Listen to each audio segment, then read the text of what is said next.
Ladies and gentlemen, welcome to the Walkshow podcast, where we explore the walk of life. This is your host, Walker Neer. On today's episode, we have got Brandon Dill, who is a longtime friend of mine and just a really interesting guy who was kind enough to join the show and stay for quite a while. We have a really wide-ranging discussion. We cover a pretty broad variety of topics. We talk about parenting, we talk about bullying, we talk about trying to put some positivity out into the world despite all the negativity that can be out there.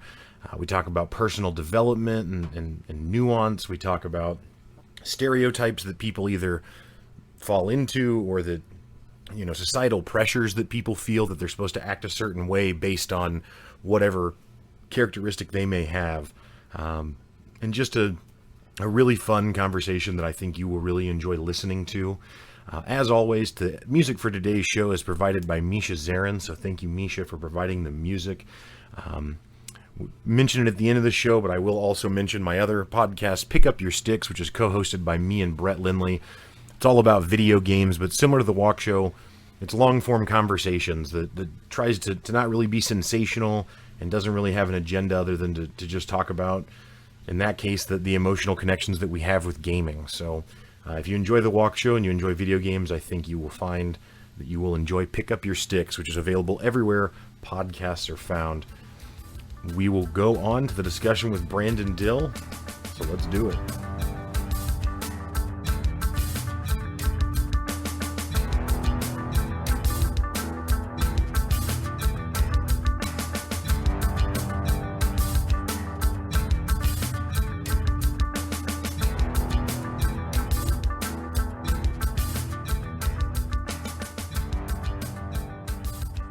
Welcome to the Walkshow, Brandon Dill. Thank you so much for joining. Yeah, no worries. Thanks for having me, man.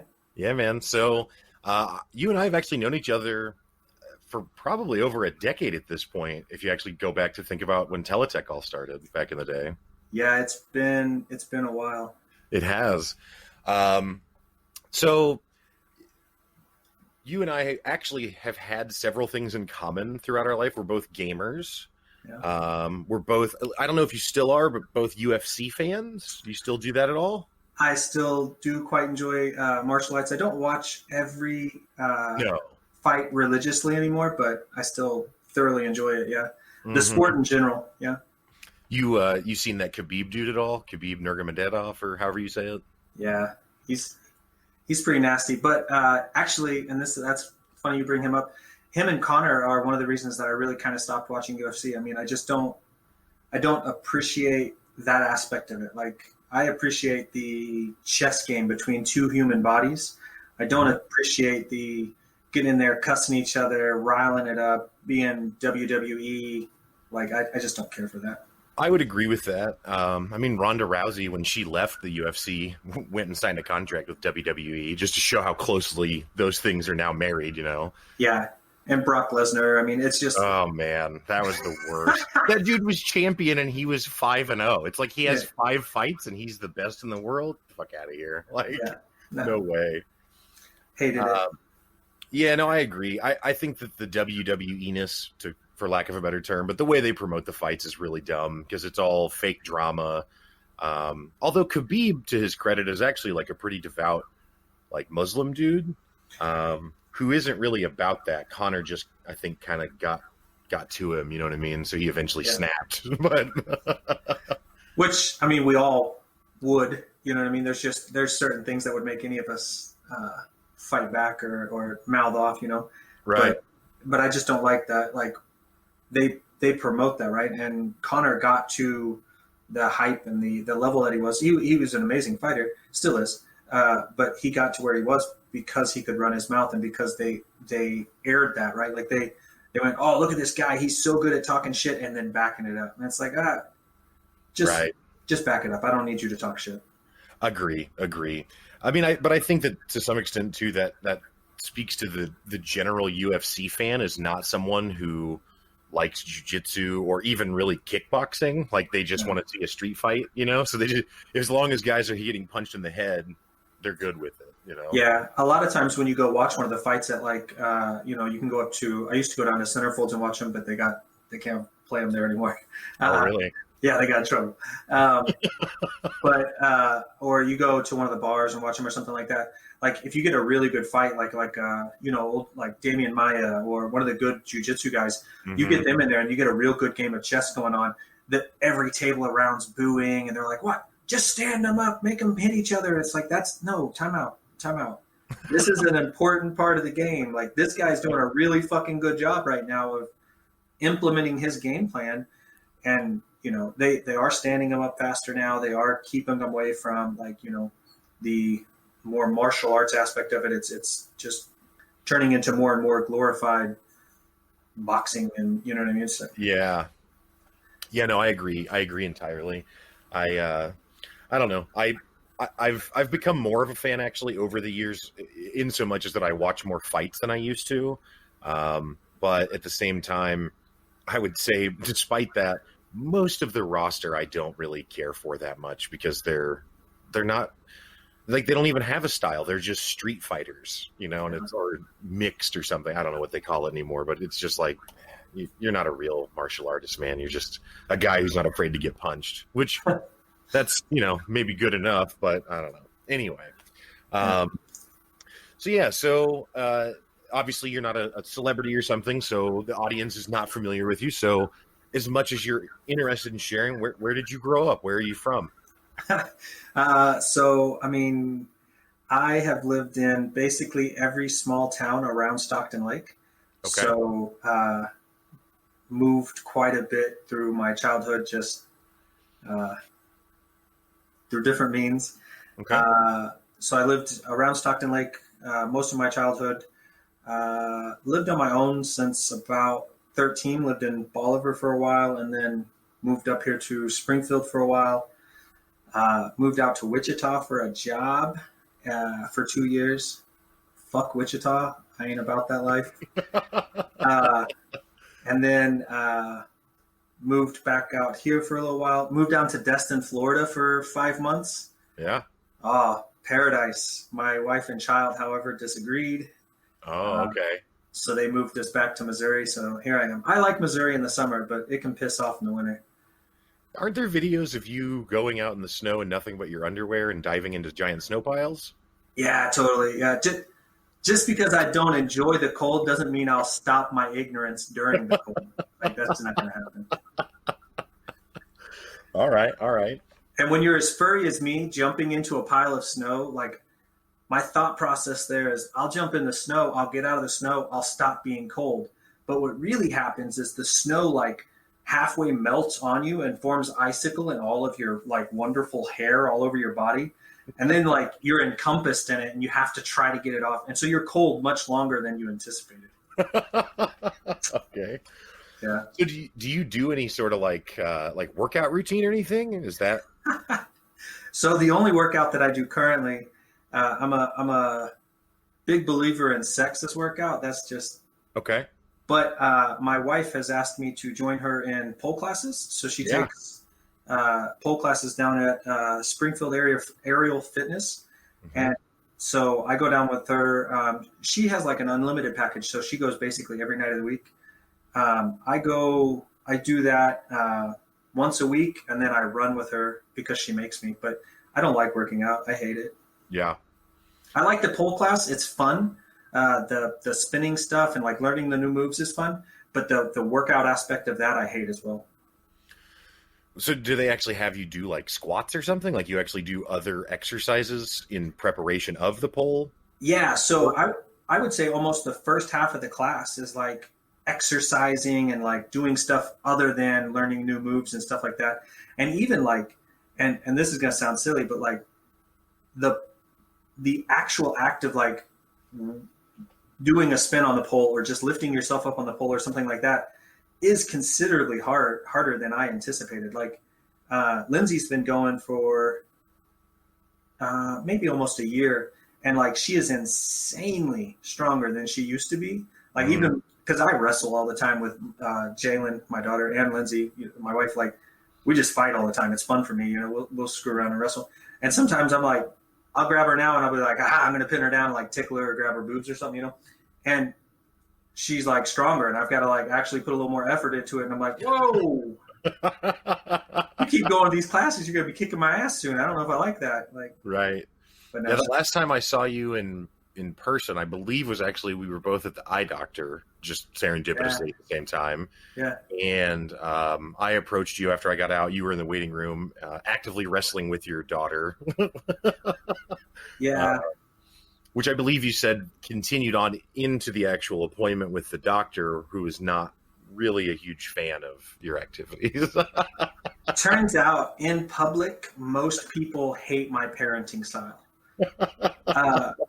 Because I just kind of do what I would want to do. You know what I mean? Mm-hmm. And my kid likes the same shit. So we will wrestle from the moment we enter the eye doctor all through the waiting room into the room where they're like taking like the eye exams. Like she'll be putting her eyes up there, taking the exam. And the doctor will be like, "What do you see?" And I'll be like punching her in the side, or you know what I mean? Like, oh. And the doctor's just like giving me these nasty looks like, "Hey, I'm trying to get some shit done right now." And I'm like, "Look, I'm trying to be a parent right now. So we both got jobs to do. We just got to make it through this." Only with Brandon Dill, I went to the eye doctor. I'm punching her in the side while she's trying to read the line, you know? Yeah, it's bad. And Lindsay will try not to go with us or try to send us without her because it's really, really embarrassing to her. She's like, "Please, just can you stop for a minute? Like, we're in public. They're going to call DFS on you." I'm like, look. Well, so this is, and so here's where you're going to get uncomfortable because you don't like to be complimented. But yeah, don't worry. So we were talking before about things that you're not comfortable with, and compliments was one thing. And then you said that you probably don't want to discuss the size of your dick. Yeah. That was going to be my next question afterward. After a question about fatherhood, I was going to jump into dick size, but I'm going to spare you that. We're only going to do one of the two things that you don't like. Okay, that's good. But no, I'm not trying to flatter you, and I'm not trying to over exaggerate it. But dude, like, you know, I followed you on social media on Facebook, and that's probably it, I guess, because that's about all I'm active on very much. But for, you know, I don't know, years and years now, because we've known each other for so long. And I don't know if you still do it, but I know that there was at least a year, maybe longer, where you were dressing up on a regular basis. Can you explain what that is? Yes. So currently that is on hold. My daughter's going to the school that's right beside our house for the next year.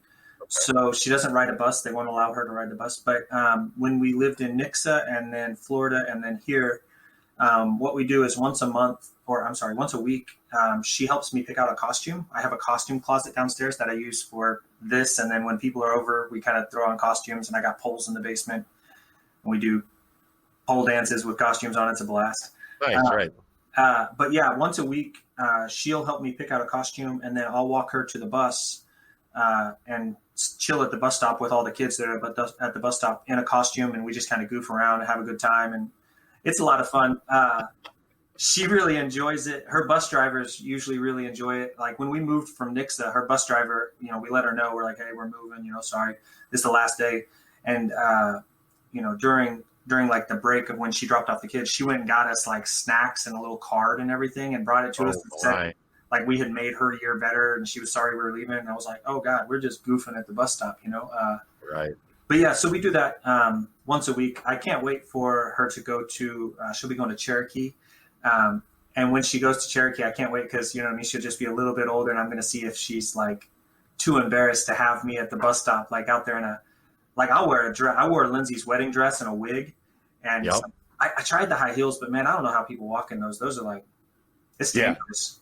Correct. Yeah. No, I'm out on all of that. I'm out on all of it. My ankles are not made for that space.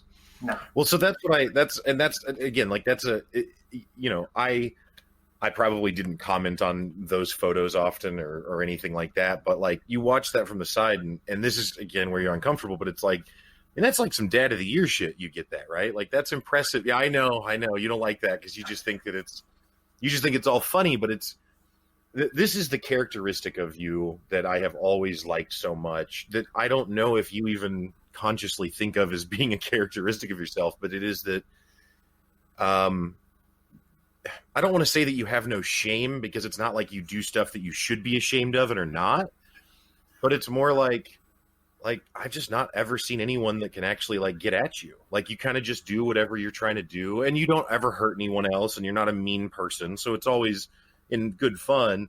But no one can really rattle you on that. Like, no one could be like, really, a wedding dress? Like, there's just zero chance you would think of that. You know what I mean? Like, yeah, I mean, in general, I think society, likes to do that. They like to find someone or something to pick out and say it's horrible, it's wrong, it's terrible. And I honestly just like, I love going against society. I think society in general is a terrible thing.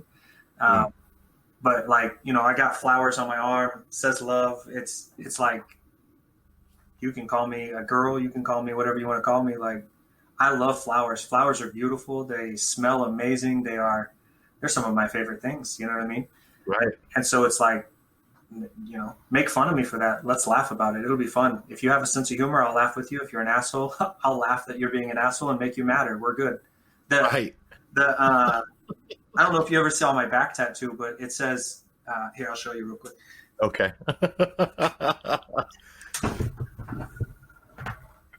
Oh, wow.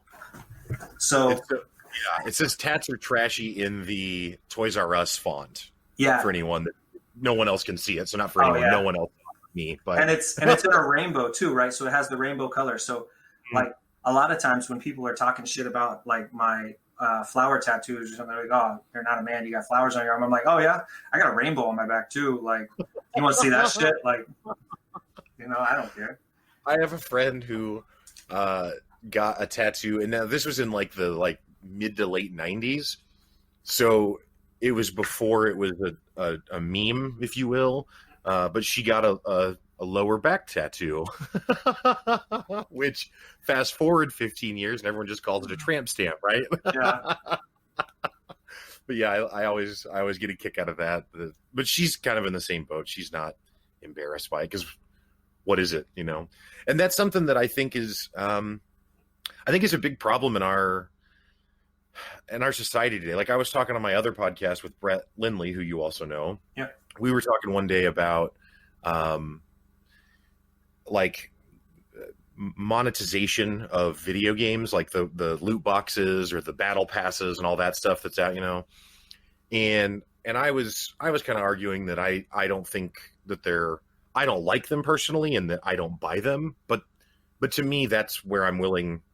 Like, if I'm not buying it, I don't care that it exists. You know what I mean? Whereas other people have a sentiment where they think that they shouldn't be allowed, kind of thing.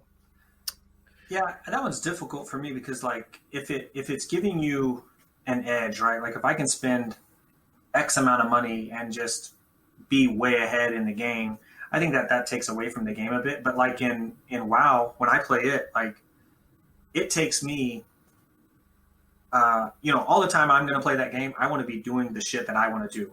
I don't want to go farm money. I don't want to go farm all the bullshit that goes with playing a game like that.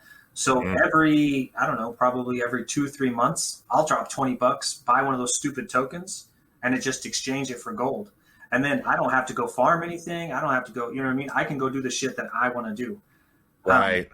But there are some people who just, they hate that, you know what I mean? And I get it. Like, if we're being honest, when I was poor as shit and couldn't afford to spend an extra $20 whenever I wanted to, I hated it too. I was like, look, you guys are fucking cheating. I got to go do all of this work to put in, and do this stuff. So I get it, but I'm not poor as shit now. So. Right.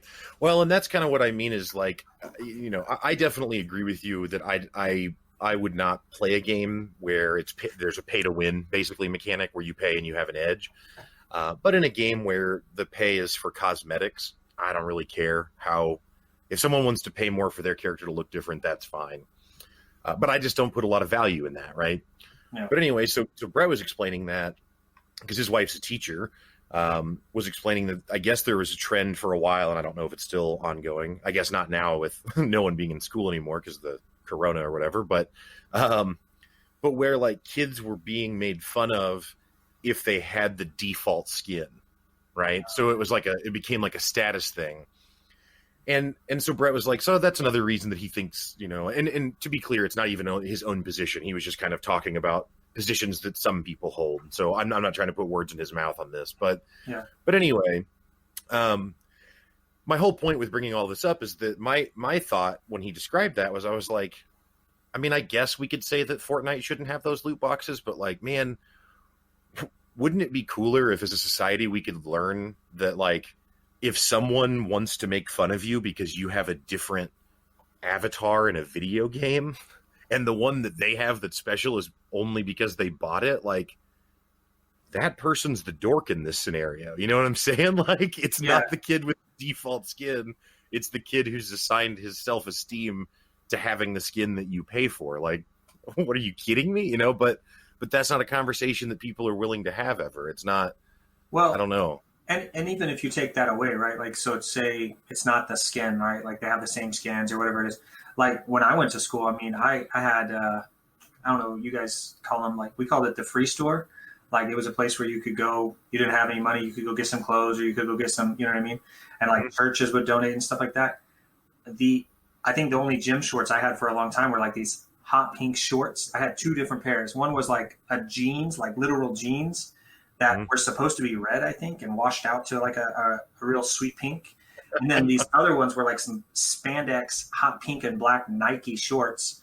Like both of those were terrible shorts, and just like I would get lit up over my shorts, you know what I mean? Or like your shoes aren't the right brand of shoes, or people are gonna find a reason to, you know what I mean, to make themselves feel better and to make someone else feel smaller. It's why Jerry Springer has existed for shit, I don't know how long, you know what I mean? I can't believe that shit's still on too, like all of it. Like, somebody's got to feel better about themselves, so in order to do that, you've got to make someone else feel like shit. Yeah. And that's just a big thing that's, in my opinion, society pushes, is find someone who's worse than you, then you're good.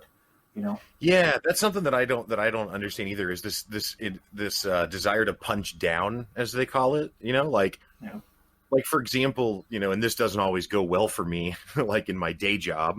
But like, if there's a problem, like, even if the problem is that some, X person is dropping the ball, past a point, like maybe the first time I'll put it on them because they dropped the ball, but past a point, it's like, I'm looking to their leadership, because it's like, how are you letting this person drop the ball? You know what I mean? Like, to some extent, I mean, yeah, they're personally responsible, but I'm constantly looking to hold leadership more accountable, which again doesn't always work well because I'm not in leadership and have no power.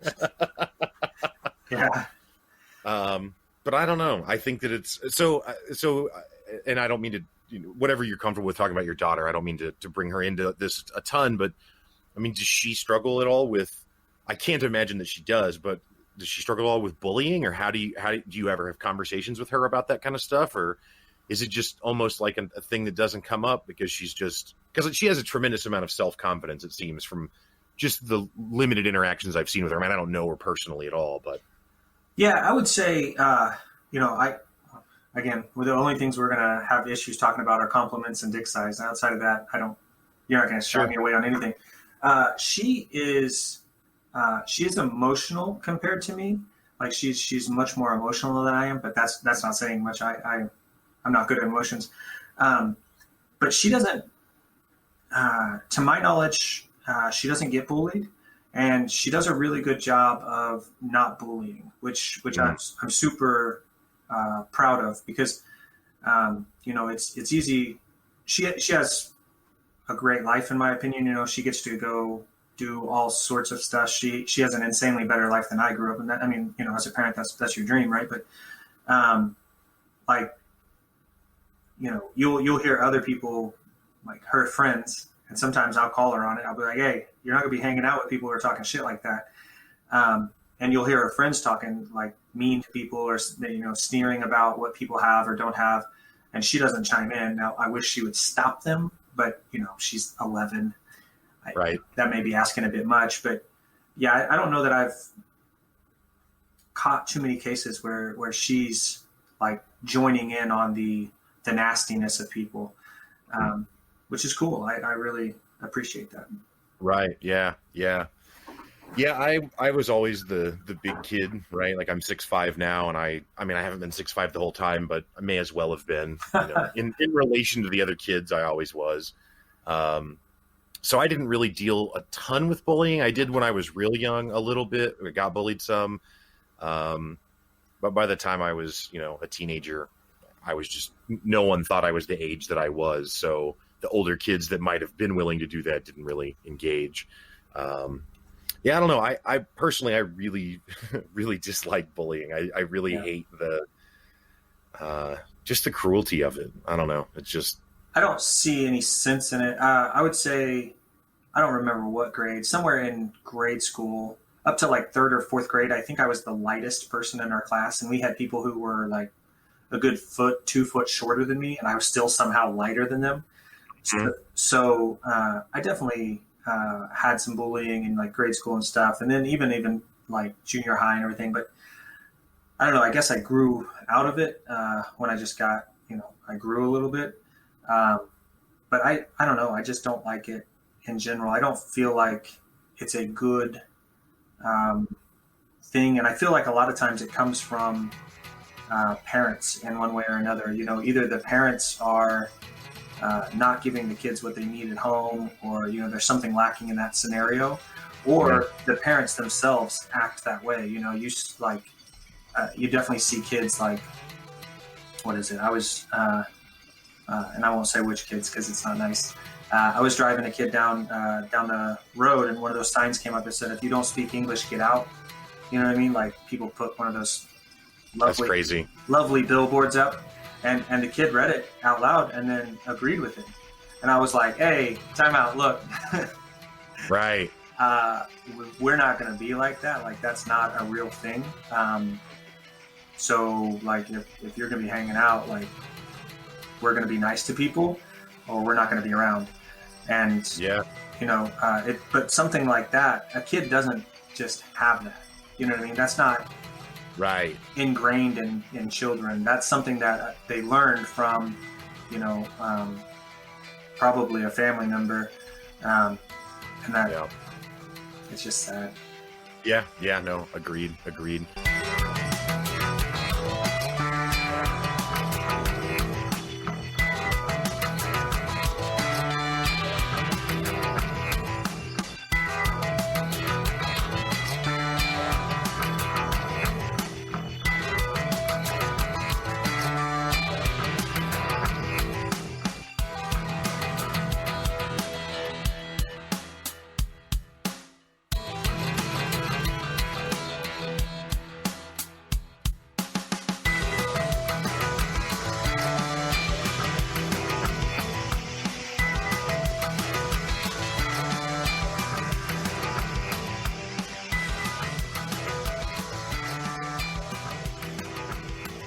Well, so then that actually, you just brought up a billboard. So that takes me to another thing I wanted to talk about that you did that you're embarrassed by, because it's nice.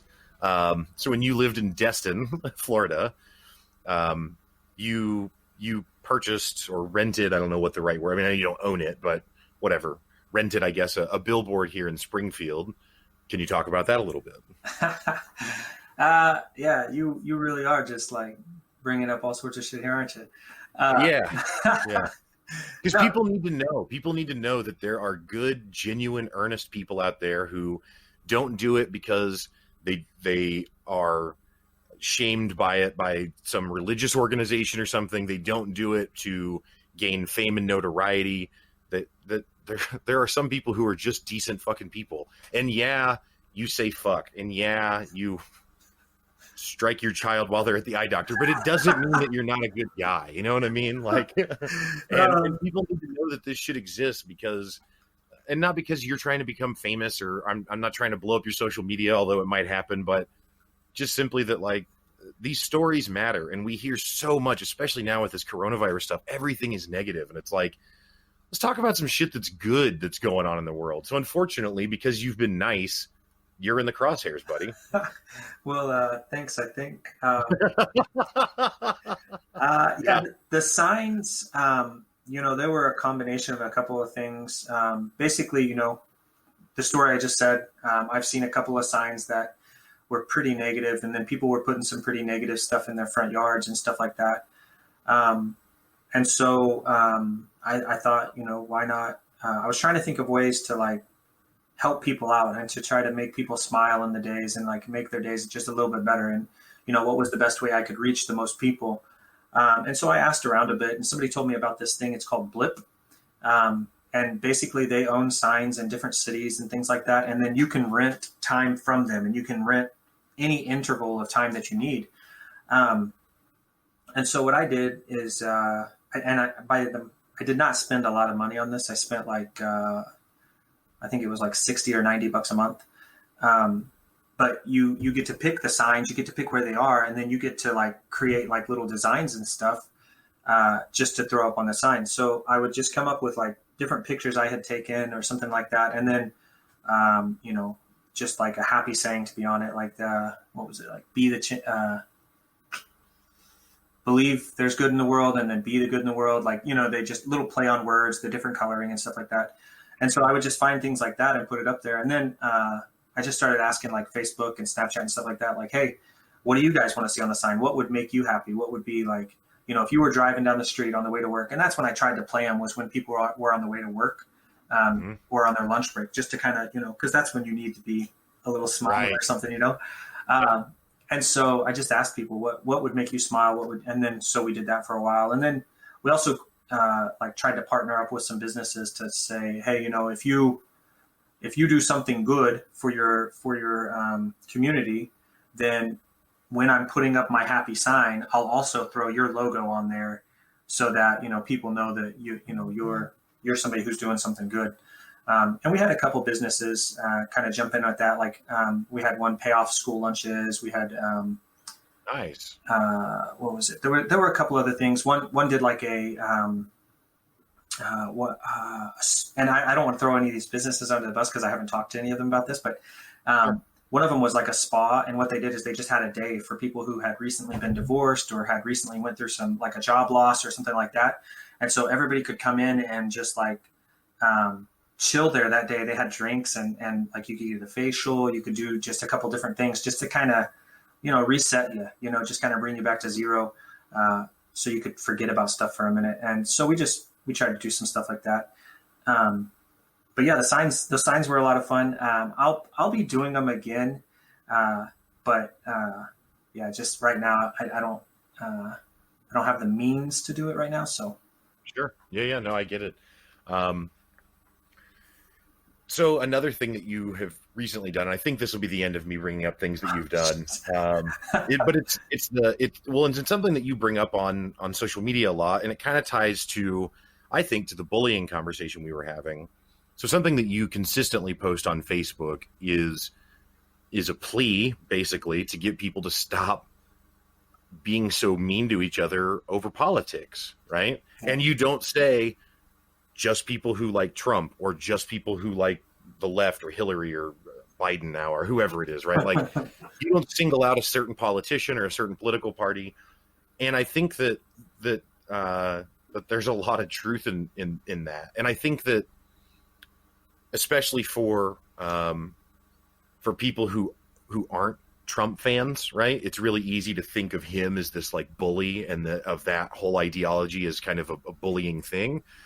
But the real hard truth that I've tried to talk about on this show also is that the other side is unfortunately just as guilty of bullying people, because if you don't virtue signal the right way, right? If you say that someone is an actress instead of just an actor, you might get crucified for that, because, well, why did you have to say actress? Why couldn't you just say actor? Why did we have? And it's like, fine, but like maybe maybe it's not that huge of a deal to be mad about, but people will go in on it. And so it is on all sides. So you recently had some hats made, and I'll now ask you to explain the hats that you had made.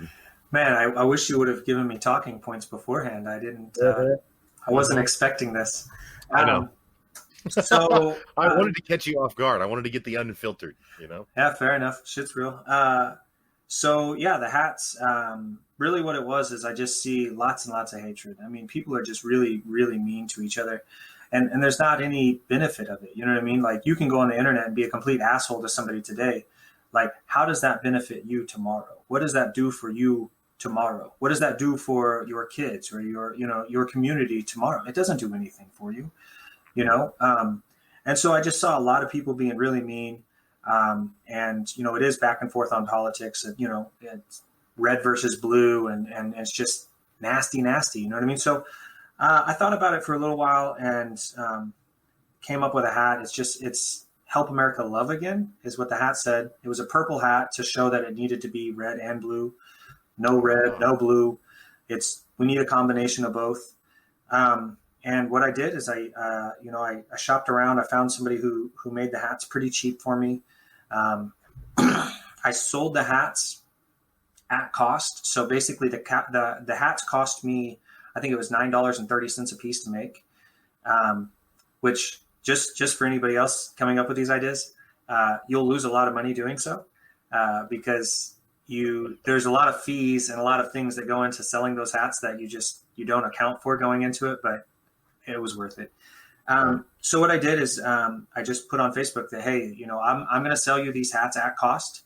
The deal is, for every hat that you buy, you have to do something good for someone else. You have to do something, buy their dinner, buy them lunch, go talk to them, like do something good. You don't have to spend money. You don't have to make it extravagant.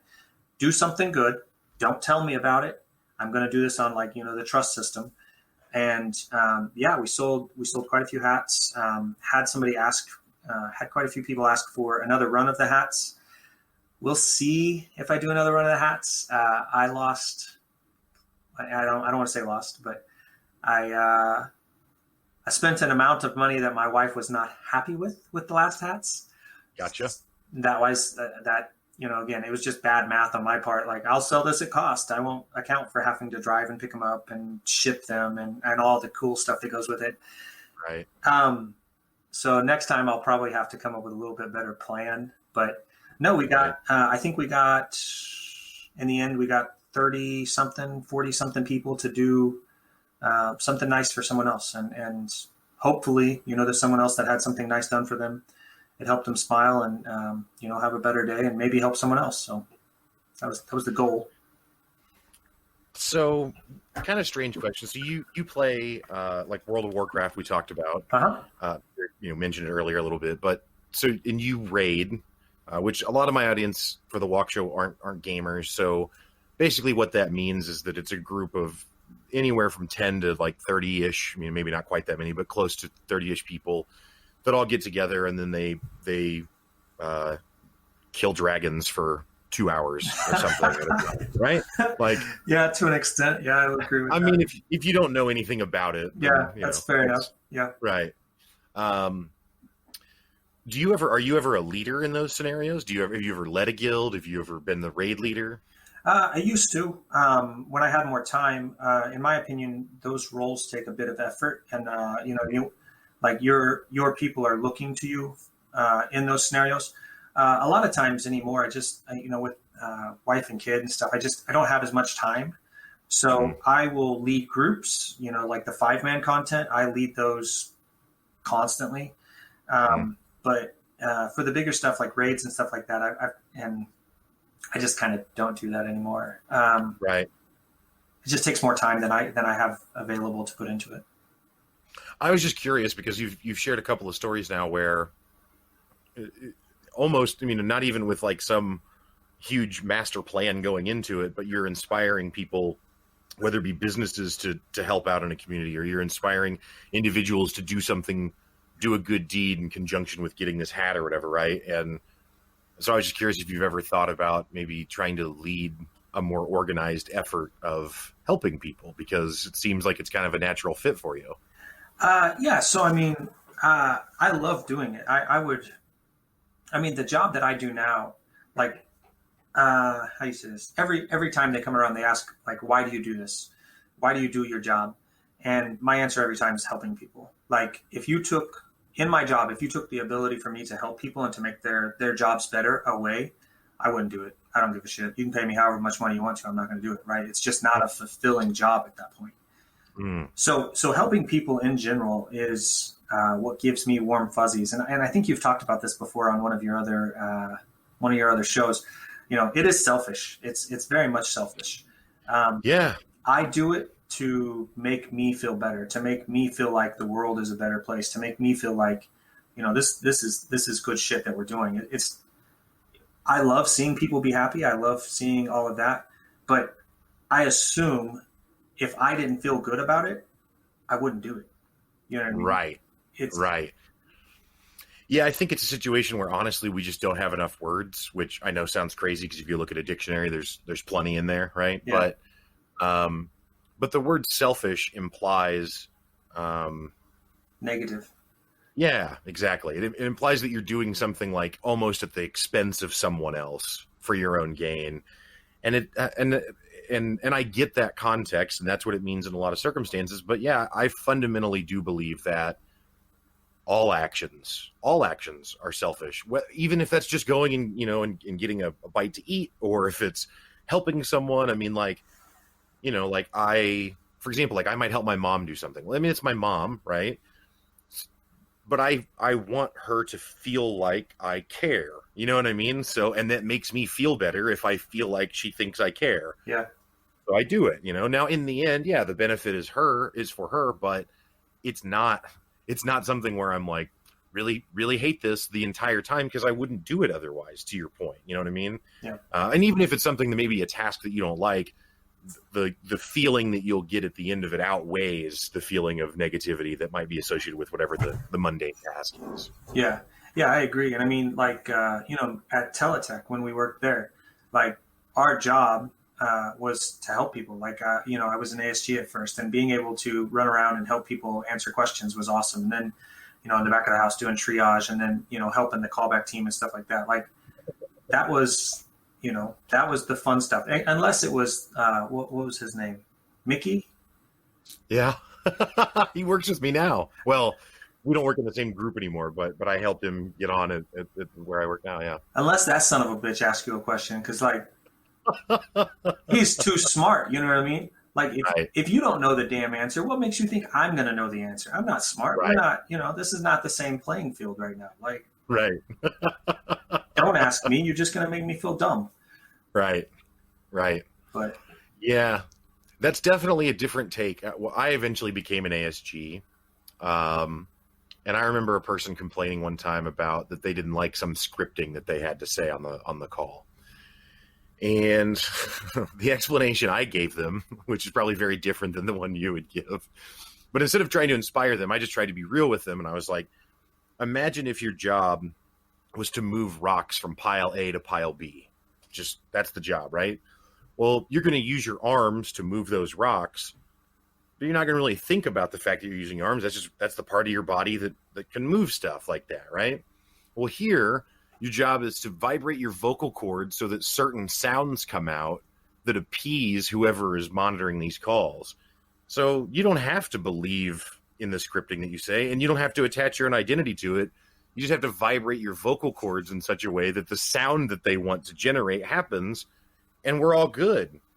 And some people appreciated that, and some people were like, that's incredibly depressing and dark. And I'm like, I mean, hey, it is what it is. I mean, you got to say the shit. So we definitely took different approaches there, but you saw how much I got in trouble at work. So right. My approach was typically, so I mean, I had that complaint a number of times too. And really what I would tell people is, look, I'm not here to tell you what to do. I can give you advice on what I think you should do, and I can give you advice on what I do.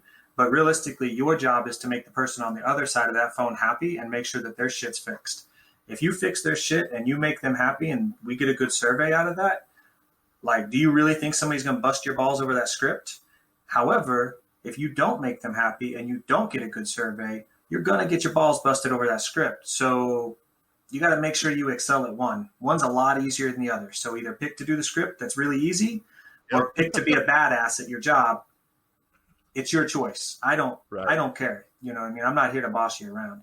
Right. And so that went over well sometimes, and then some people really hated it. So yeah.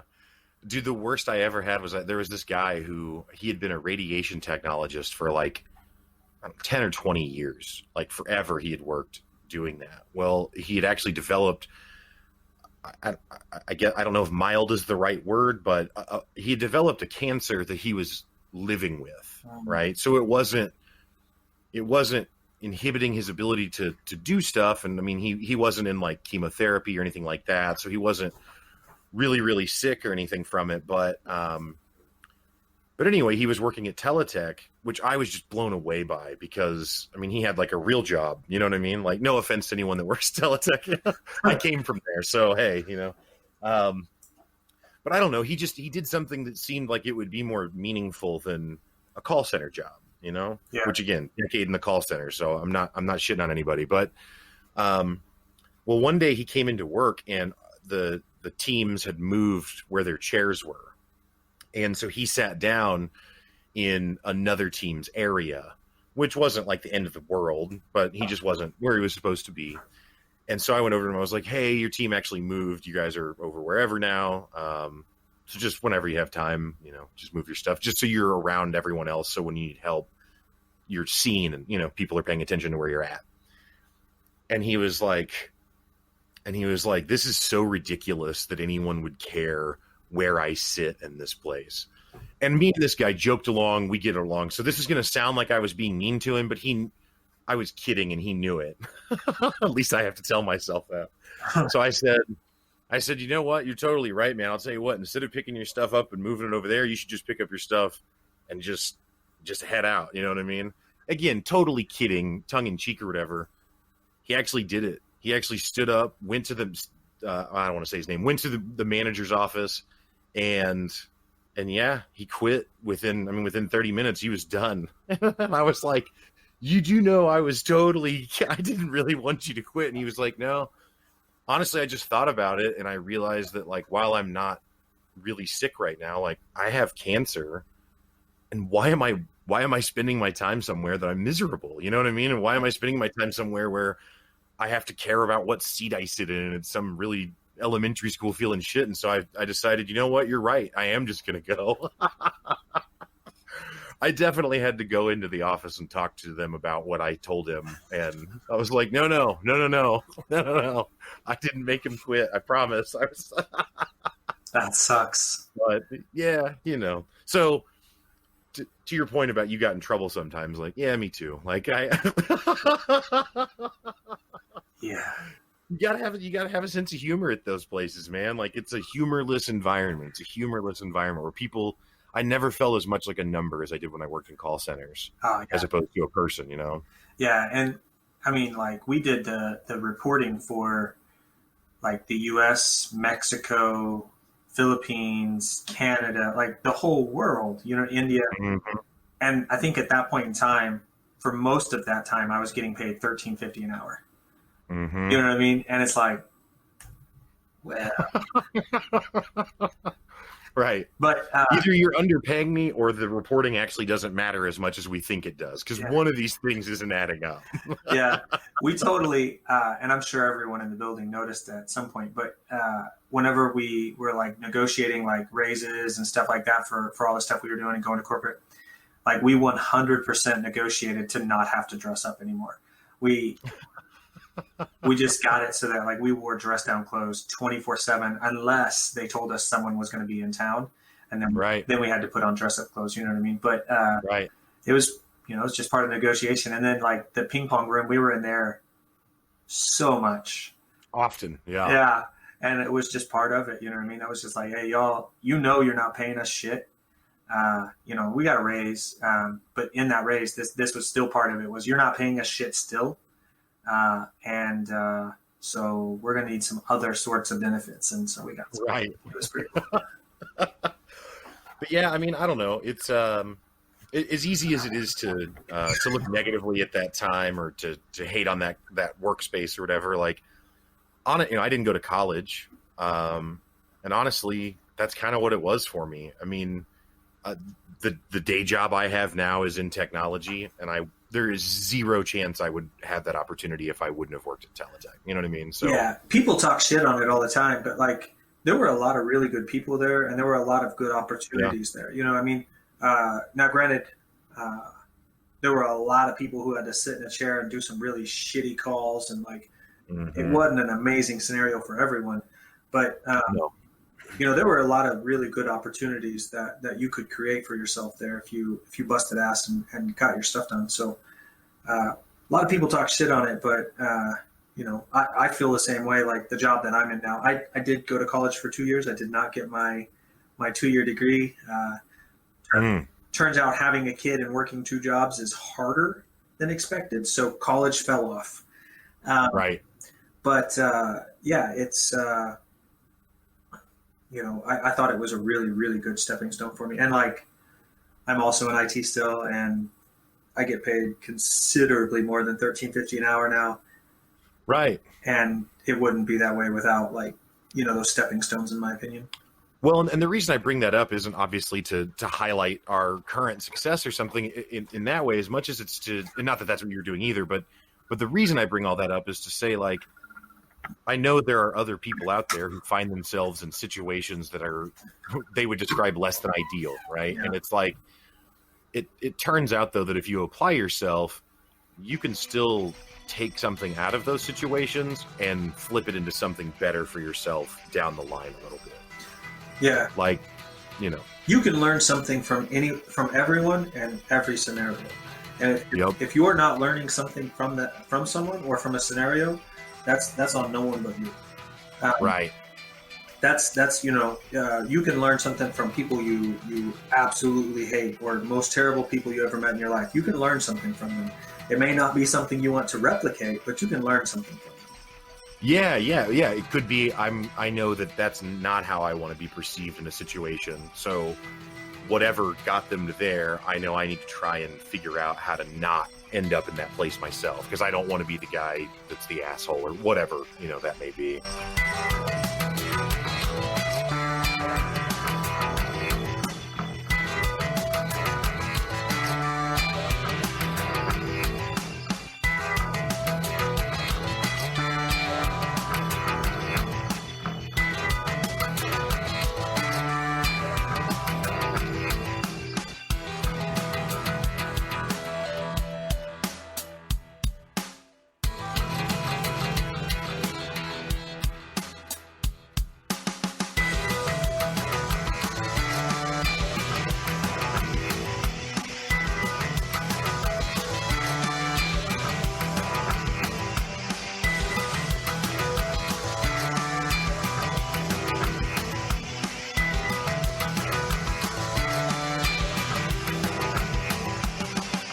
Now, I did tell you this ahead of time. Now, I have no idea if you prepared it all, and that's totally fine if not.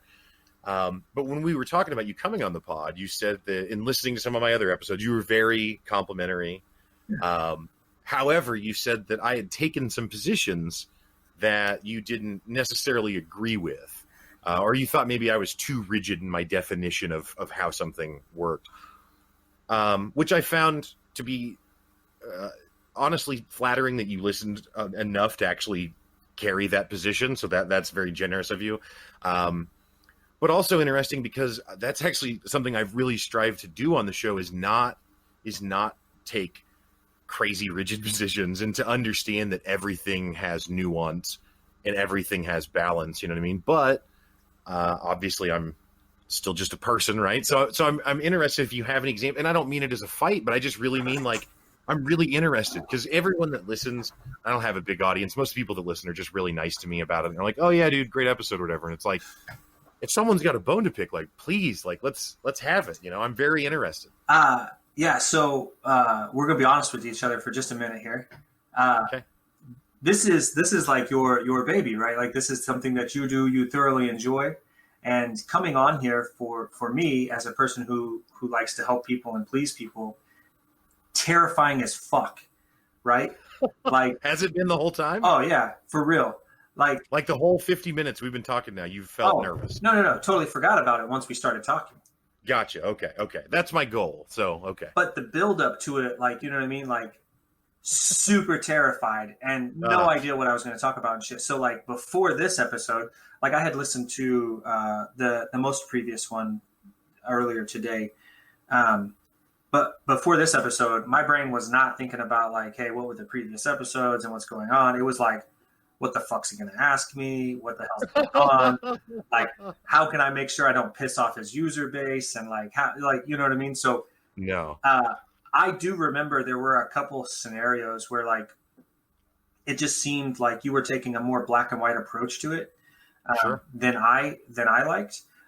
In general, I do agree with you. You do a good job of posing both sides. You did a really good job with it as far as politics go too. Like you don't bring up politics very much, but in the few times that you have brought it up, you've done a much better job than I would be able to of keeping it non-polarized. You know what I mean? Like, yeah, I cannot stand one person in politics right now.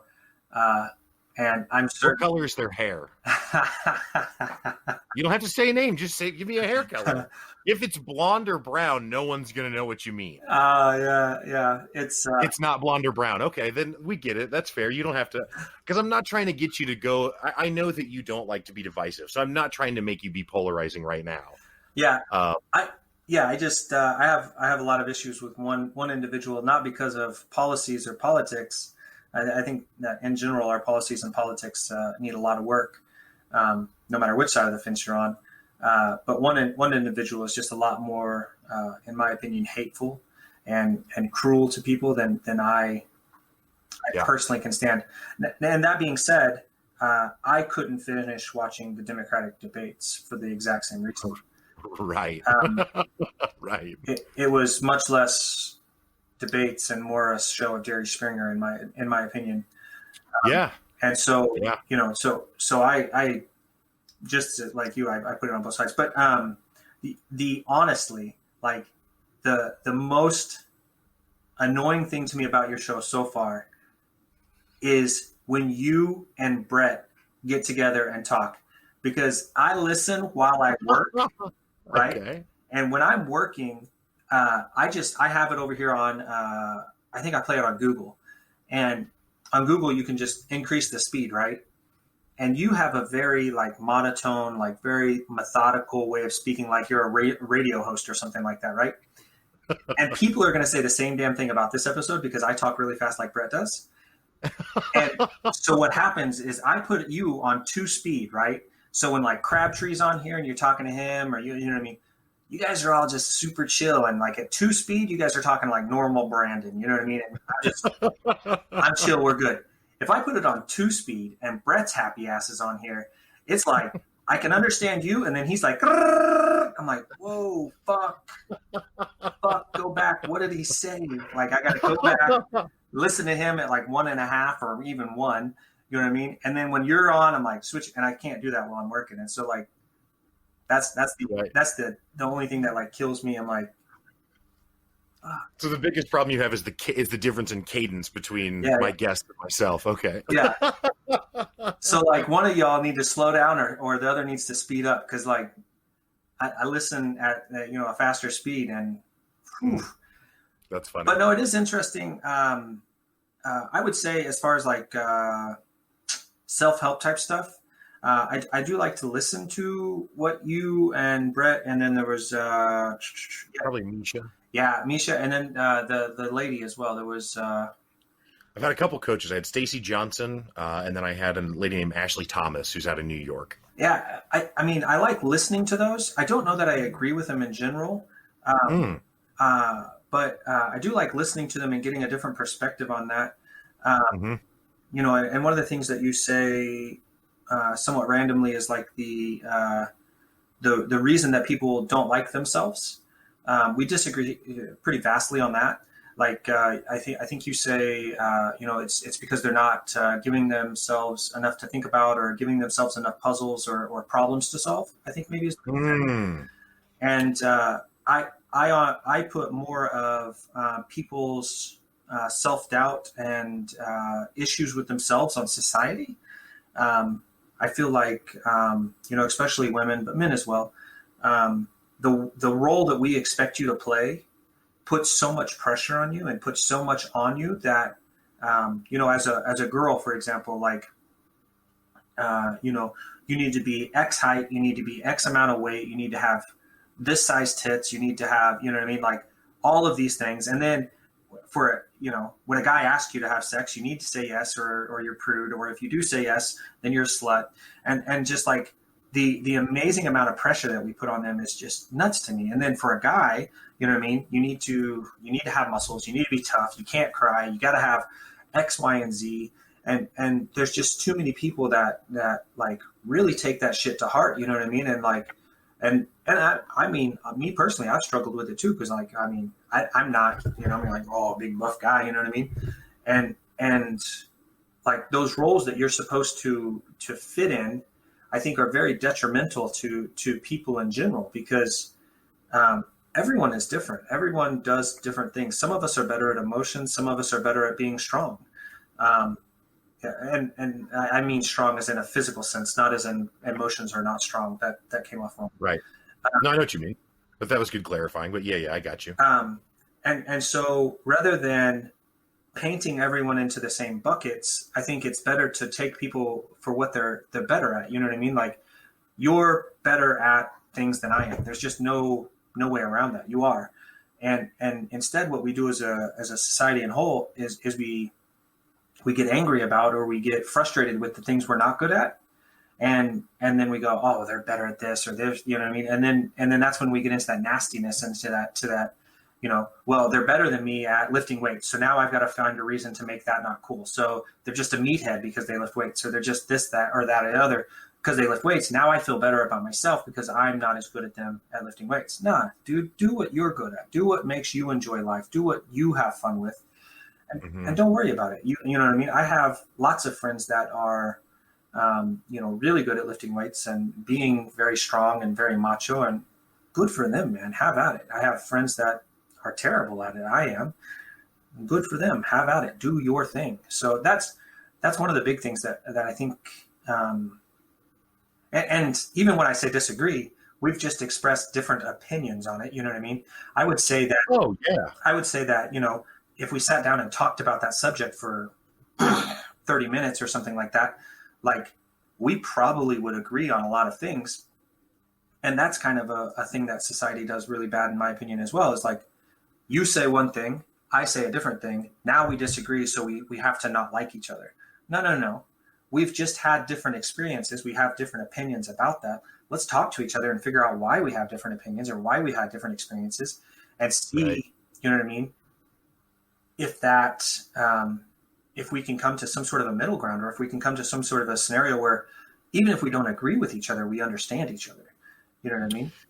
Yeah, no, I definitely agree with that. And I would actually say that I agree. I agree with the sentiment you just shared. I think that I probably am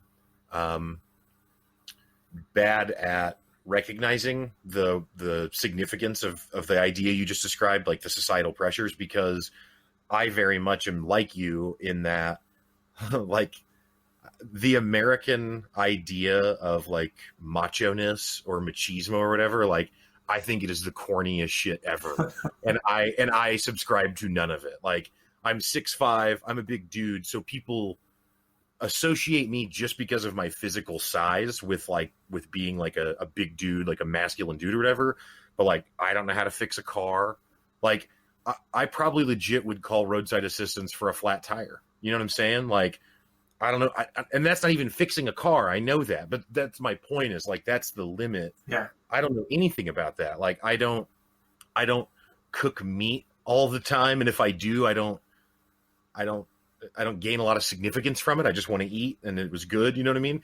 I'm not mad at people who like to smoke meat and talk about it for a long time, or whatever, barbecue or whatever they do. But like, yeah, all these ideas of American masculinity, that you have to be, that violence is a good thing, or that, being like, I don't buy into any of that shit. And I think it is the the corniest stuff when people do try and, I don't know, leverage that against me. So, because I don't view it's the conversation we had much earlier when I was like, wouldn't it be better if we could teach people that the people who are deriving their significance from a Fortnite skin are the ones with the problem, not the people that don't have the skin, like, and because I think that way, think that other people do too, but you're right that they don't. and not because I don't mean because I'm stronger or better either. I don't mean that. Just simply for whatever reason, I was able to kind of land on like, again, kind of where I think you've landed, where it's like, I don't really give a fuck what you think, man. You know, like if you want to be cool, I want to be cool. And if you don't, I didn't know you before, so I don't care. Like, yeah. And I think that's a really, it's a really hard thing for a lot of people to do. And even myself, sometimes it's very hard for me to accept that people don't like me, right. It's like, why, what did I do to you? You know what I mean? Or what have I done to piss you off? But go on a float trip with me in my Speedo. Watch how many of the Missourians just love me. You know what I mean? And sometimes it is really difficult for me to cope with that. You know what I mean? To go like, hey, look, I'm just out here doing me. Like, I'm not wearing this Speedo to assault your eyes. This is no different than the lady in the boat with you that has a bikini on. Like, sure. Like, I'm not out here to do that. But when you're out there, like I've been floating down the river, people pissed off as could be, right? Some of them are like waving at me, saying hi. Some of them are yelling, like screaming, like they're like, you faggot. And I'm like, time out, hold on. Number one, not an insult. Number two, like, where the hell did that come from? Like, you know what I mean? And right. And like, I had one time I was floating down the river, and granted, I instigated this one a little bit. No way. Yeah, right. I was floating down. I had a American flag Speedo on, and I floated past like this raft. And I'm always on my paddleboard, so I'm standing up like balls to the wind, right? Like, we got this. And I float past this raft, and like one of the girls in the raft is like, "Hey," and waved. I was like, "Hey, have a good day," And then the dude gets all pissed off, and you can hear him in the boat like cussing and all this. And I'm like, hey, let's be nice. There's no need to be mean. So on a paddleboard, I have the ability to go wherever the fuck I want to go, right? So I just turned around, went back up the river, and came right back down past him again. You know what I mean? Just wanted to make sure that we let him get all of his anger out. And sure, yeah, dude, I floated past him. He yelled out, "Fucking faggot." I turned around to be like, what the hell? And there was a beer can right here, full beer. Whoa. Like, if he hadn't yelled, right, I wouldn't have turned around, and it would have probably would have knocked my ass out. Yeah, a full can of beer is actually, I saw in high school a girl, these two girls got in a fight, and one literally went and bought a soda, and it came out, and she grabbed it and then smashed the other girl in the face with it. It was just like, oh my God. Yeah. That's one of the most vicious things I've ever seen. It's like premeditated too. Dude, it's no joke. Yeah. Who has the wherewithal to be like, I'm about to be in a fight. Let me purchase a weapon from this vending machine real quick. Hey, I saw it firsthand. But yeah, I turned around. I luckily saw it with enough time to get my hand up there and like knock it down. And then I was like, yeah, I'm just going to go float down the river. I don't need to be handling that. Right. But, it's stuff like that. They're like, you're like, man, why are they so angry? And, even to what you said earlier, let's the one that's more worried about the skin, they're the issue. I agree with that. But, in our general society, the concept is they're the issue, piss off, not dealing with them. I would go further and say, hey, look, they're the issue. Why? What is going on with this? What's the issue that we keep having so much anger and so much frustration in this world, and how do we fix it? You know what I mean? Like, we just had that shooting, like, 2 days ago, yesterday? Here in Springfield. Yeah, like, why? Why is there so much anger? Why do we have so many people that feel like that is the way out? That's their last opportunity. You know what I mean? Right.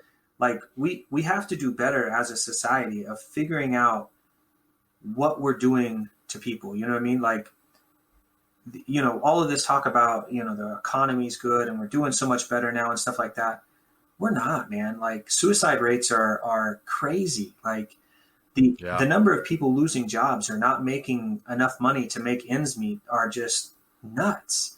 And we have to do a better job of, like, taking care of each other and, like, none of us are going to win this game. It's not going to happen. No one's going to win this game. So instead of trying to hoard it all and to be the winner, like we got to find ways to help each other out and to be better to each other. Right. Yeah. No, I completely agree. And actually, so to take it back to kind of the political conversation that you brought up earlier, so I used to be someone who was just 100% left or liberal or whatever word you want to use. I mean, I'm not a registered member of any political party, but that was where I was at. And yeah, I mean, I have made no secret that I'm not a fan of our current president, so I will just come out and say that.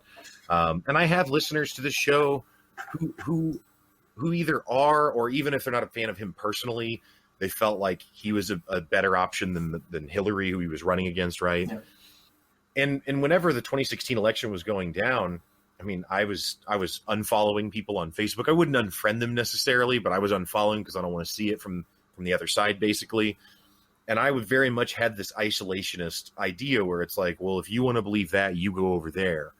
Well, then it turns out that a lot of people that I know and love and care about and respect and know to be good, earnest people voted differently than I did.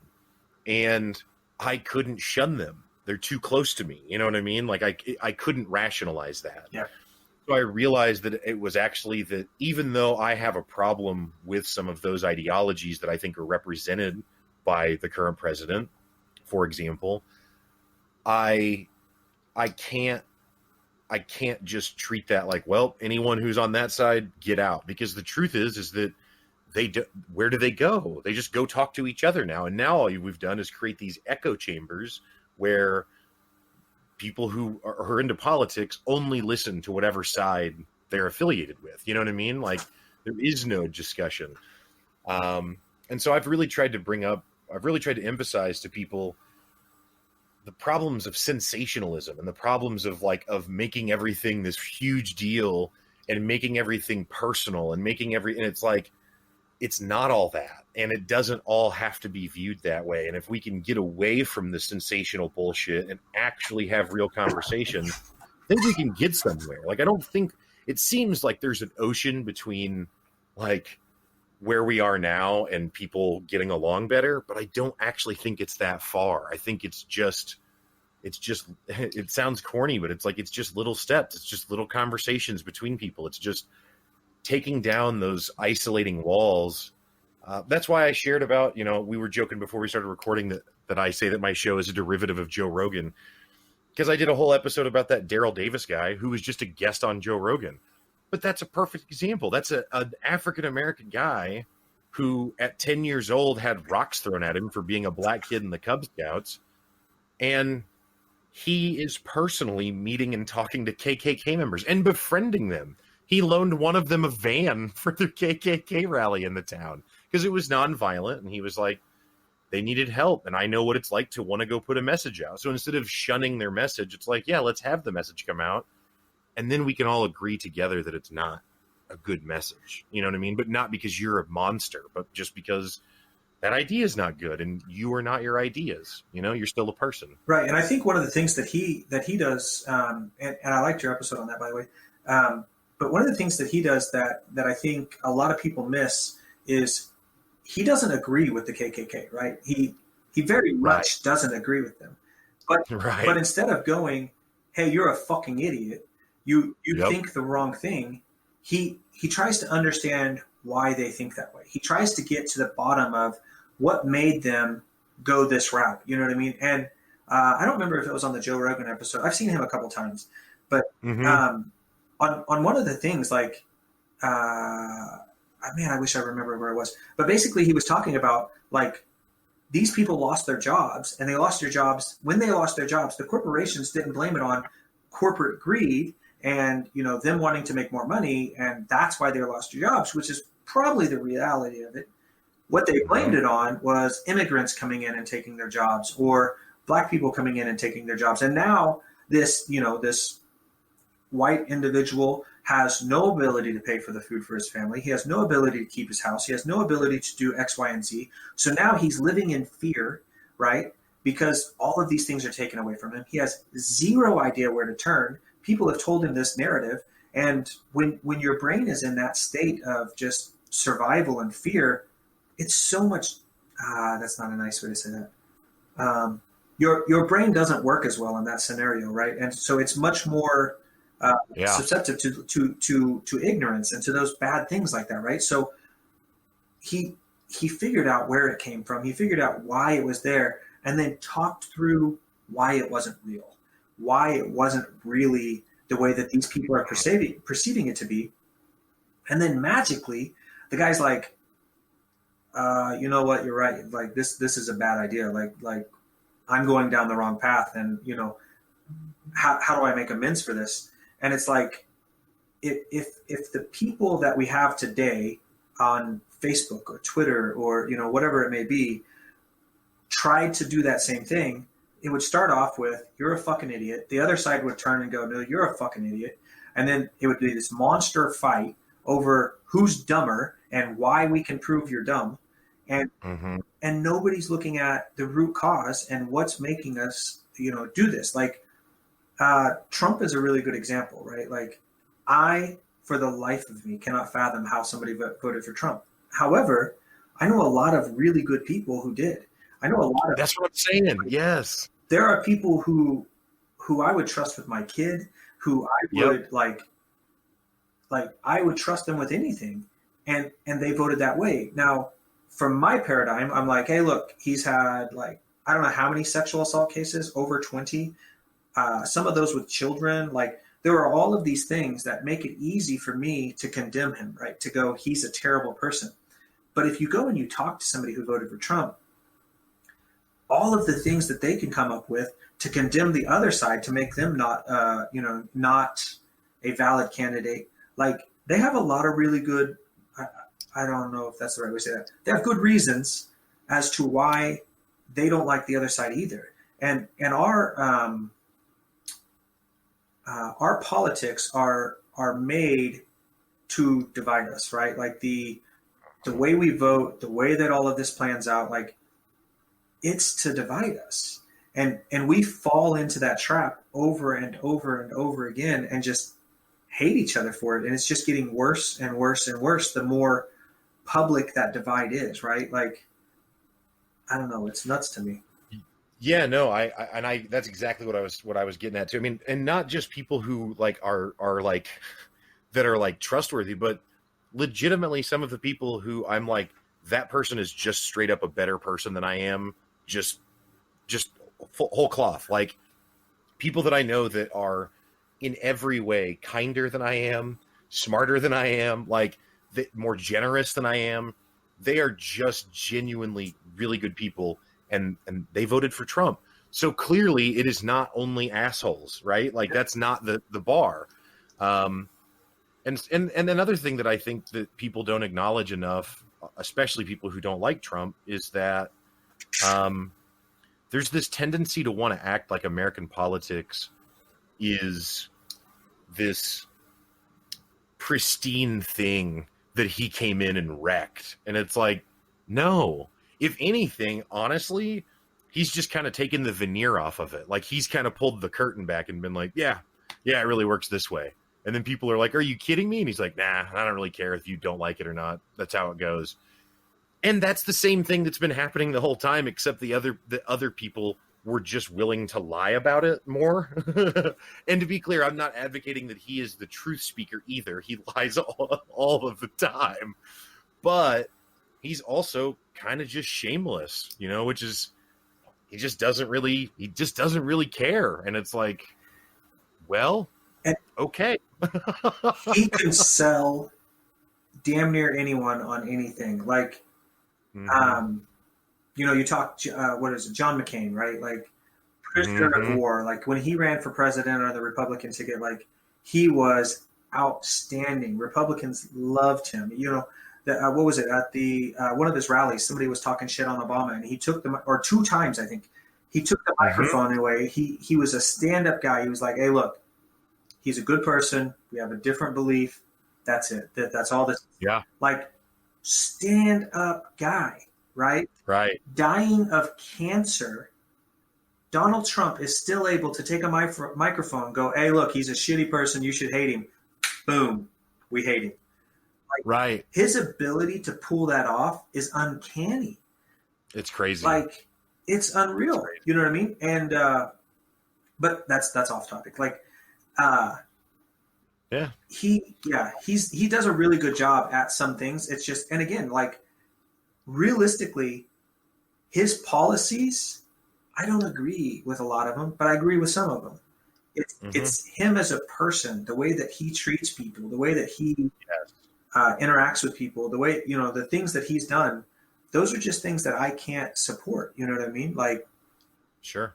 But it's not to say that, like, the people who do support him are trash, or the people that you know are voting for him this next time are trash. Who was it? It was Andrew Yang when he was still in the race. People were like, "Well, are you going to put Trump in jail whenever, like, you get elected and all this?" And he was like, "No." They're like, "You're not gonna continue trying to put him in jail. You're not gonna go after prosecution and stuff." And he's like, "No." They're like, right. Wait, why?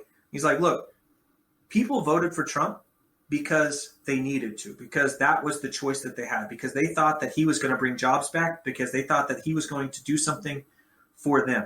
That means that the other side, they weren't doing that. They weren't saying they were going to do that. You know, there's a large portion of this country. I think it's like 40 or 50% of people are under the adjusted poverty line in this country, and the wealthiest country. Yeah, right.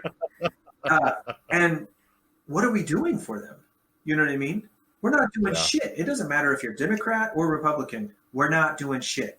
And you know, if that's the way we're going to leave half of our country, how can we not expect them to go, look, I need an answer. I need someone who's going to rattle the cages or drain the swamp, or, you know what I mean? Right. And just for all of your listeners out there, I am in no shape or way saying vote for Trump. Dear God, do not. But I'm just saying it's better to get that understanding of why something is happening, you know, whether it's voting for Trump or there's anger or whatever it may be. That understanding is key. And as a society, we just don't care about it. We don't care why something's happening. We don't care about the underlying, you know, reason for why someone shot a school up or whatever it was. We instantly are either pissed off at the government because they're not banning guns, or pissed off at people who have guns. It's like, wait, time out. Why did it happen? What is causing this to happen at a more frequent pace? Like, let's figure this shit out. You know, in IT, we do this all the time. If something goes wrong, we go, something went wrong. Why? You know what I mean? Right. We don't go, it went wrong. Fuck you, Walker. Don't let it happen again. We go, it went wrong.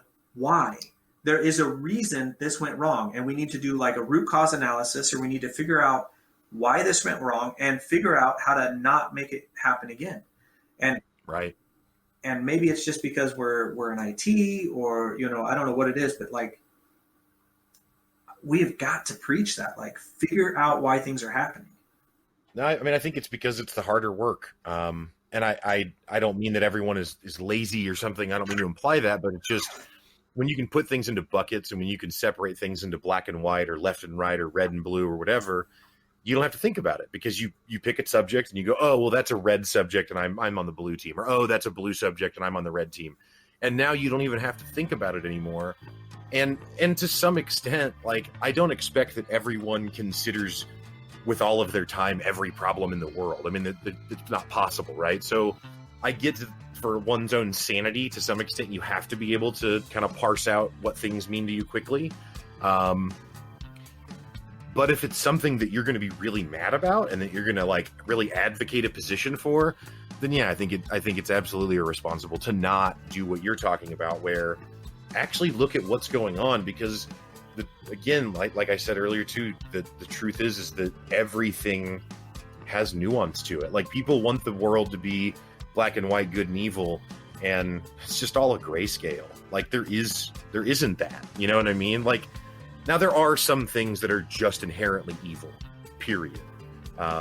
There are some things that are just inherently good, period. So that comes with balance too. If everything's balanced, then that means some things are going to be on the extreme end. So I say that just because I'm not trying to pick some fight with someone about, like, the most horrendous thing that another person's ever done. And it's like, oh, really? What's the good in that? Like, well, there isn't any. I get that.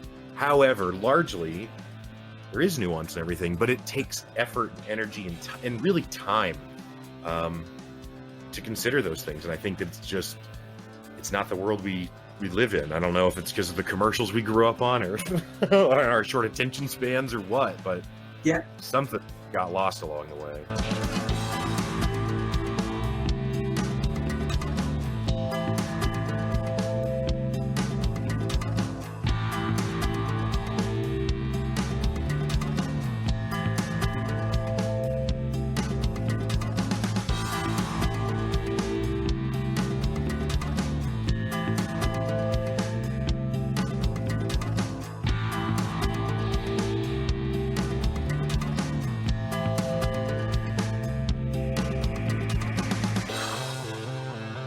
I would say, and this is probably an unpopular stance, but society in general is shit. Following the rules of society, following the concepts of society in general, they're shit. They're not made for people. They're not made for helping or being good or any of those things, right? I mean, like if you look back through any amount of time, right? Society has been and will continue to be perfectly cool with fucking people over. You know what I mean? Slaves, society is totally cool with it. We're good. In general, slaves are cool. Let's have it. Let's rock it. You know what I mean? It's not me, so we're good. Treating women like shit, not giving them the same rights, gay people, like being against gays, or, what is it now? There's only two genders, and, all sorts of uproar about that. It's like, well, I mean, scientifically that's incorrect. And like, even if for pretend there were only two genders, like, why do we care? Why do we have to be mad? But society has to have us mad at someone. As soon as we get rid of the last scapegoat, we have to pick up the next one. You know what I mean? Mm-hmm. And it's always something like dumb. I can't think of one thing that I go, oh, you know what? I'm glad society does that for us. I'm glad society has that rule so that we can be good people. You know what I mean? It's like the argument for like atheist versus like Christianity or something like that. And you ask the atheist, well, how do you know not to kill people? Well, because it's bad. What do you mean? How do I know not to kill people? Do I need a book to tell me that killing someone is bad? No, that's not real. Like, right. You know what I mean? And society is the same way. It's like people think that we have to rely on like these moralities that society holds us to, and they're not real. In general, those moralities a lot of times are not good for you as a person or for society as a whole, in my opinion. Right. Yeah, no, I mean, I think there is a lot of validity to that statement. I think that, I don't know, I think that people get pulled in. The problem is that, at least in the United States, and I'm not a well-traveled person, so I don't know about the rest, but at least here, like, it's crazy as we go through time and more information becomes available. How much we learn things that have been like really, really heavily sold. And when I say sold, I mean like advocated for, that were actually just for money.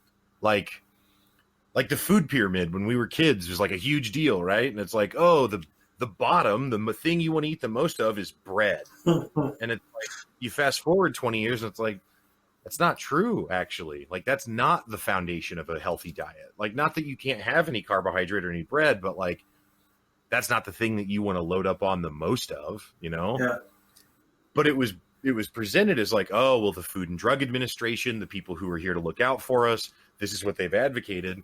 And then it turns out that it's just actually the people who sell bread, like, or like the wedding ring thing, where we treat it like this grand tradition of go buy the ring. And you show me right now, you don't have one, but yeah, you go buy the ring and get on the knee and go into debt. And it's like, that's actually a tradition that was just started by the diamond companies in like the 20s, or you know what I mean? Like, marriage used to be a property trade. So, not that I don't think that there is good marriage or that there are wonderful marriages or experiences that people have in that. There is, but this idea that it's this like sanctimonious, like, really delicate thing that we've always held at this high esteem is like, that's bullshit, dog. People traded donkeys for a marriage. You know what I mean? Like, Right. So let's come at me with this, like, it's the foundation of the nuclear family. Like, no, it's not. And beyond that, like, if you go back any time, any like time scale, Right. the people weren't like, oh, I'm a husband, you're a wife, we're going to have 2 kids, we're going to take care of those 2 kids, and we're not going to talk to anyone else for the rest of our lives. That's not how it worked. Like, that's not how it's worked for any amount of time. You know what I mean? And realistically, like, and they're still, in my opinion, fucked over in general. Women throughout history, like, as a man, I've been able to fuck whoever I want, right? Like, I can be married, go out, sleep around. Like, that's been cool for I don't know how long. Now, here recently, it's called cheating and it's a bad thing. But even like in the Bible and stuff like that, like concubines are totally cool.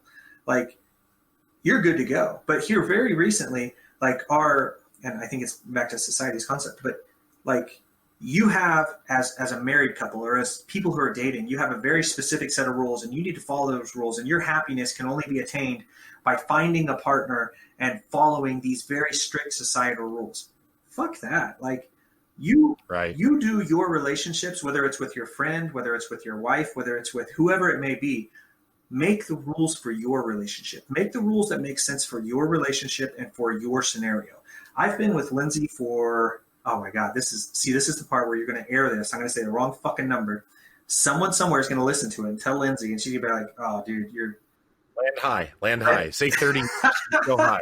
We've been together at least 30 or 40 years. It's been magical the whole time. I think we're coming up in like a month or two. It'll be 19 years we've been together, and we've been married. It'll be 15 years. So like, I don't wear a wedding ring. Can't talk. She doesn't wear one. She does every once in a while, just like because she thinks it's pretty or whatever. But I'm not worried about her going out and doing anything outside of our rules. You know what I mean? We've got our rules. We're good with those. She's not worried about me going out and doing anything outside of our rules because we've got our rules. We're good with those. She doesn't need a fucking ring on her finger to tell guys that they can't talk to her. I don't need a ring on my finger to tell girls that I'm taken and you can't. Like, that's just, it's such an ignorant construct, in my opinion, that like, that's another one of those things that society. And then you got people who are 20 or 30 or like girls, especially, they don't have a husband yet. And they don't have like the fairy tale thing going on, and then they feel like shit about themselves because they haven't found that person yet. It's like, no, time out. You have so much time to do whatever the hell you want to do. Love you, be cool with what you're doing, and if you need someone else, like, they're going to come along. You're going to be good, dude. But you see people get married at like 20, 25, and I can't talk shit because we got married like after 4 years of being together, super young. I love her to death. I wouldn't trade her for anything in the world, but it was probably a terrible decision to get married that young. You know what I mean? Mm-hmm. But you see people. I've known people who got married super young because that's the thing they're supposed to do. And then people change over time, right? Like, people are constantly growing and evolving and changing. And if you're not, there's probably something wrong there. And people grow apart, or they just want different things in life. And now you've got to get a divorce, and now it's terrible, and you have to hate each other. It's like, no, like, quit that shit. Like, make your rules for you. Don't pay attention to, you have to be married by this time, you have to have kids by that time, and the stupid question that people are always asking girls, well, when are you going to have kids? When are you going to have babies? Bitch, what if they don't want babies? Like, they're cool. Right. If you want babies, go have you some damn babies. Leave them alone. They don't need you harping on them. Yeah. No, it was interesting. When I started at the IT company I work at now, a few months after me, there was another girl that started in my same department, and she really kind of opened my, like, I've always been very aware of like certain brands of bigotry, like racism or homophobia, like those were always really obvious. But honestly, like sexism, like I hadn't really, I mean, I heard about it, but I didn't feel like I saw it on a regular basis. And this friend of mine, I mean, she really helped kind of open my eyes to like, to how it ends up kind of manifesting itself. And in a lot of times, and I think this speaks to the point you're talking about, how it's almost like a societal structure thing. It's not necessarily just an individual, but it's little subtle things. Like when her and I first met, she plays StarCraft and Diablo, right? Mm-hmm. And so she's brand new. She comes to sit with me to, you know, be trained or whatever. And I was like, and we start talking, and somehow video games come up, and I'm like, oh, cool. What do you play? And she's like, oh, I play Diablo. I play StarCraft. I'm like, oh, that's crazy. I play those games. That's so cool. And then just, I don't know, just had a conversation like, oh, what race do you play? Or what class do you play? Or whatever. You know what I mean? Just talk about the video games. And I don't know, it was sometime after that, she was like, you know, it really blew me away that when we had that conversation that you didn't talk about, that you didn't challenge my credibility. And I was like, what do you mean? And she was like, most of the time, if I was to tell a dude that I don't know at all, that I play Diablo or StarCraft, he's going to respond with some, probably unintentionally even, but condescending statement like, oh, we should get together and I can show you how to play sometime. Or, oh, I figured you just played Mario, or, you know what I mean? Like some condescending statement that chips away at her credibility as someone who plays video games. But I didn't do that because I'm some white knight virtuous dude. Like it's not, I wasn't trying to be extra nice. It just didn't even occur to me to do that. I mean, the fact that she's playing Diablo and StarCraft, to me, that's immediately credible. Like, oh, wow, you actually play real video games. You know what I mean? Yeah. Like, the fact that you're a girl, I don't know, why would that matter? But so she really kind of helped me understand what that's like. And like one time described that, you know, like especially in the IT space, which is still heavily male dominated, like a dude can be kind of a half-ass worker. And like, as long as he's passable, like no one will really say too much. It'll be okay. But as a female in that same space, like she has to be a rock star. Like she has to kill it. And if she kills it, everyone will love her and everyone will give her the respect. But if she just wants to half-ass it, she can't ride at that level. Like she will be, you know, people will immediately be like, oh, see, she can't keep up, blah, blah, blah. And it's like, I hadn't thought about that, but man, like it's true, you know, like she's not wrong. At Teletech, you never got an escalation call just because it was a girl on the phone? You know, I don't know if I did or not. I totally did, multiple times. And it would piss me off to no extent. Like, they'd be like, hey, I've got an escalation. They don't want to talk to me. And I'm like, what the hell did you do wrong? Like, what's going on with this? And so I'd get on the phone. I'd be like, hey, you know, it's Brandon, ASG here. What's up? What's going on? And they're like, I didn't think she could help me with the problem. I'm like, why not? They're like, a girl in IT? And I'm like, whoa, hold on. The only reason you don't think she could help is because she's a girl? Well, yeah, I just think that, you know, you'll probably know more about this. I'm like, okay, I'm going to put her back on the phone. And if she can't solve your problem technically, then we'll figure out the next step. But I'm not going to let you escalate just because she's a girl. That's not happening. Like, she is as smart, if not smarter than I am. And we're going to move on with you talking to her, or this isn't going to happen. Right. And I had that multiple times. And it just like, it drives me insane. And I mean, I would say I was a little bit knowledgeable about it at that point in time. And I hear it in games every once in a while too. Like a girl will hop on Discord and, you know, you go in to run like a Mythic Plus dungeon and they're like, oh, a girl's going to run this. Are you sure that's a good idea? And I'm like, the hell's that matter? You know, I don't give a shit. Like, hey, time out, guys. Just so we're all clear. This is not the hardest video game. No. So if you're stacking your nerd credibility because you play World of Warcraft, like you need to get out, guy, because this is not the land of champions. Like, it's kind of easy leisure time shit. You know what I mean? Like this. Yeah. The fact that you think that it's sophisticated or whatever, like that's insane. But like having a daughter, you know what I mean? And you know, I probably should have done better just being married for so long, and like, you know what I mean? But like having a daughter really opens your eyes to it because like. You know, just the stuff she'll say about even at school, like, well, the boys are doing this today and, you know, we're not allowed to do that, blah, blah, blah. And I'm like, whoa, time the fuck out. They're doing something you can't do? Yeah. And she'll try to explain it. And I'm like, no, bullshit. Go to school, do whatever the hell you want to do. And if they've got a problem with it after they let the boys do it, you tell me, and I'll be up there in a minute. Like, we'll figure this shit out. Or, even like, and this one's silly, but like, we'll be driving around and there was a sign that said men at work. And she's like, well, why does it say that? And I was like, because there's men at work. And she goes, well, one of them's a girl. And I was like, yeah, that's a good point. She goes, so maybe it should say people at work or something that includes all of them. I was like, fuck, you're right. Yeah. Right. Yeah, I got nothing. I don't know what to say to that. You know what I mean? But that's still a really big thing. The one that drives me the most crazy though, is really sex. Like I'm a total, like, I love sex. It's wonderful. I thoroughly enjoy it. And as a guy, I'm allowed to, right? I'm allowed to watch porn. I'm allowed to use toys. I'm allowed to do whatever the fuck I want to do, right? And the more I do it, the badder I am, right? Like, I'm a badass because I have sex so often, or because I use toys, or because I get to do X, Y, and Z, right? Whereas with a girl, like, they're not allowed to talk about sex. They're not allowed to say that they like sex, or that they like to have sex often, or that they like to use toys, or like to watch porn, or anything like that, because then automatically they're like a slut, or they're now going to be loose and you don't want to hook up with them, or, you know what I mean? Like, you don't, Crazy. babies come out of that shit, right? Like, you think your little dick is going to do something against that? Nothing. Like, a baby comes out. And now we've come home back to the dick size Oh, look conversation. at that. Oh, shit, I forgot. I'm sorry. No, that's good shit. That's good shit.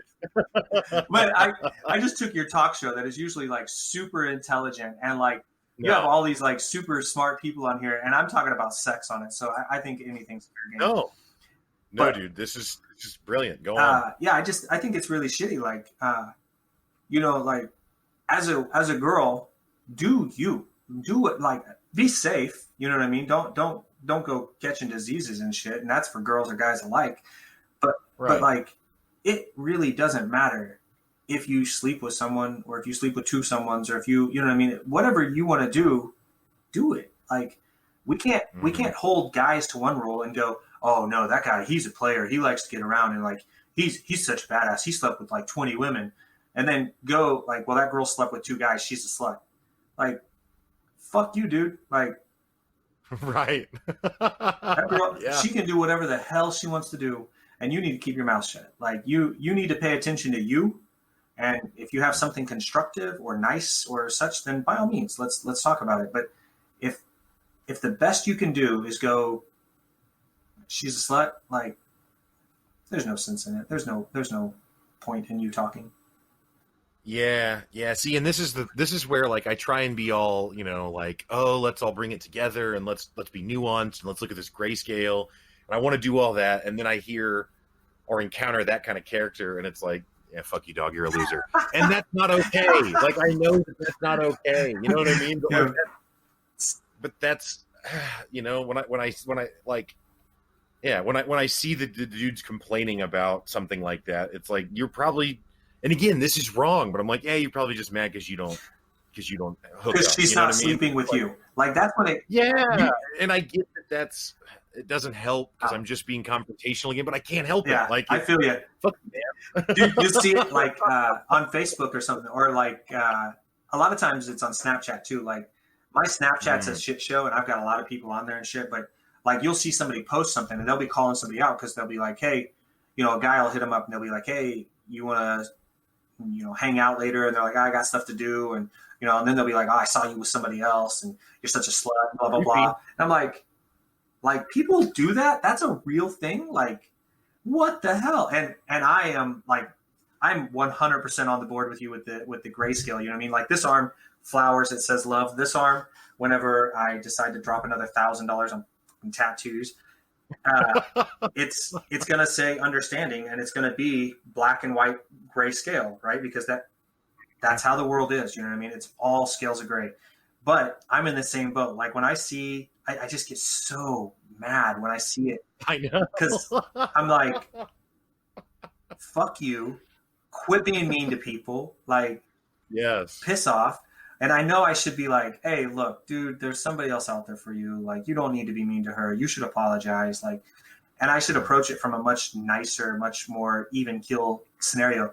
But I'm almost always like, hey, fuck you. Like, I know. Oh, I think for me, like I was talking about earlier, because I was never really bullied too much as a kid. When I was real little, a little bit, but for the most part, I wasn't. And oftentimes, like I've had people be tough with me. Like I've had a manager at work before on a conference call say some crazy shit. I mean, they didn't threaten me with violence or something, but they're real tough with me. But then we meet, and this dude's 5'9", right? Mm-hmm.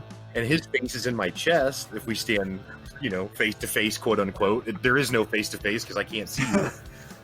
And now all of a sudden they have a totally different demeanor about him, and it's like, there's just a part of me that's like, fuck you, man. Like, I thought you were a bully. I thought you were hard. Yeah. Like, I thought you, and I'm not tough. I've never been in a fight as an adult.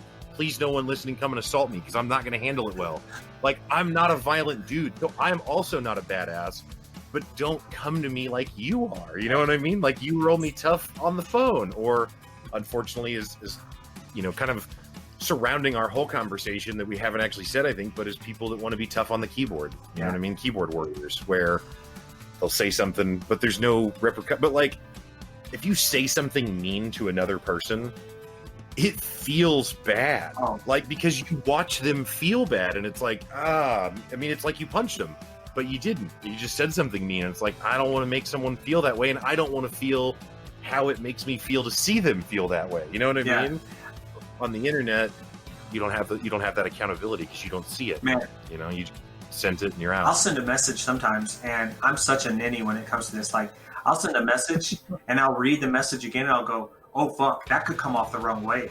And then I'll apologize like 7 times before they've even read the first message. You know what I mean? Like, and I'm like, hey, look, I don't mean it like that. I was just playing. Like, I'm not trying to be mean. Like, what the fuck? And I feel so terrible about myself because, I'm like, that's a fucking weird shirt, or that's, you know what I mean? And I'm like, yeah, why? But I just feel terrible about it. I'm like, look, I don't need anybody feeling bad about themselves. I don't need anybody, like, don't feel bad because of me. Like,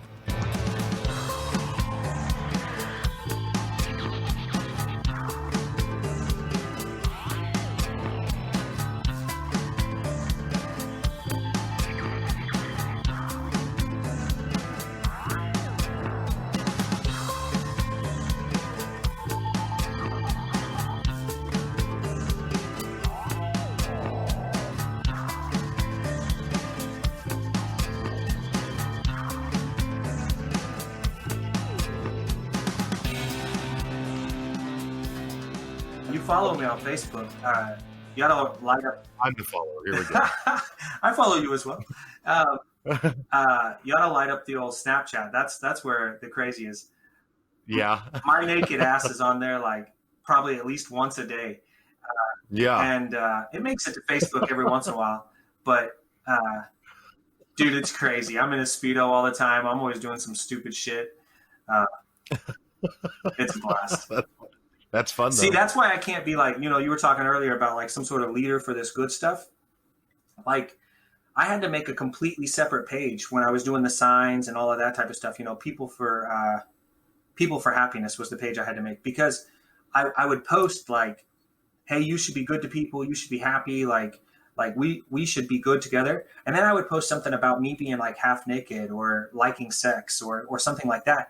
And that would immediately turn me into a monster. Like, people would be like, what the fuck? Like, you can't be a good person and like sex. You can't be a good person and, do pole dancing or, like wear a Speedo and all of this type of stuff. So I literally made another page in Facebook just to obscure like all of the crazy shit that I do, because if people saw that I was naked or like, and by the way, when I say I'm naked, I always cover up. I don't actually post like fully naked pictures or anything like that. Right. But, if people saw those types of things, or like the costumes wearing down to the bus stop with the kid, like I wore a dress down there, and like that literally pisses people off. Like they're angry about that type of stuff. So like, I don't hide me. So I can't do that type of, anytime I do one of those things that I'm doing to be like nice and give back or anything like that. I have to obscure who I am in order to get people to participate or to enjoy it without also causing all sorts of like frustration and anger. And that's weird to me. Yeah, well, I think that you're not wrong that's, you know, obviously I'm not challenging your experience, but it's unfortunate that it has to be that way because it's part of the fabric of bullshit that's sewn into everything in our society, where it's like, oh, well, if you do this one good thing, then everything else that you ever think, say, do ever has to align with that 100%. It's like, but it doesn't. And that's not how people are. You know what I mean? Like, and that's kind of what I meant, and I'm not trying to dive back into politics, but that's kind of what I meant about Trump taking the veneer off of everything. Is it's like, yeah, he's crass, and yeah, he seems like he doesn't really give a fuck about other people very much, but he's not the first politician to embody that. He might just be the first one to be like, yeah, that's true. Whatever. Fuck it. You know what I mean? Yeah. Like, so it's because it's like, and so people are really offended that the president would be this way. And it's like, he's always been that way. We just accept bullshit for I don't know what reason, and we insist upon it like that. Like, hey, I'm going to follow your page that does good stuff. Oh, there's also sex stuff that I'm weirdly uncomfortable with, so now I'm going to disassociate from both. And it's like, why can't they both exist? Like, why can't they both exist separately? You know what I mean? On the same page, but like, why can't you hold the two ideas at once? Why do we only have to hold one or the other? And again, I think it goes back to what I was saying, that it's just easier. Yeah. Even though it makes it way fucking harder, actually. In the moment, it's easier. Like, you know? It's crazy to me. Like, people, you know, they've told me, oh, dude, you're like, I thought you were so good. You're embarrassing. Like, because of the stuff I put on Facebook. I'm like, of all the things that happen in this world, you saw my butt cheek, and that is the worst possible scenario for you. Like, if that is the end of your life, you saw my butt cheek, like, you got a good life, dude. You're living. That's what I'm saying. You should log off Facebook and throw a party now, because you're killing it. You fucking nailed it. Like, that's the recipe over here. I need it. Right. You know, right. Yeah. I want my biggest anxiety to be seeing a dude's butt cheek, especially a dude that they don't even probably know in most cases, right? Yeah. Like, it's not. It's like, what? Why? Or they'll be like, the guys will be like, I don't need to see this gay shit. I'm like, whoa, time out. Hold on. What?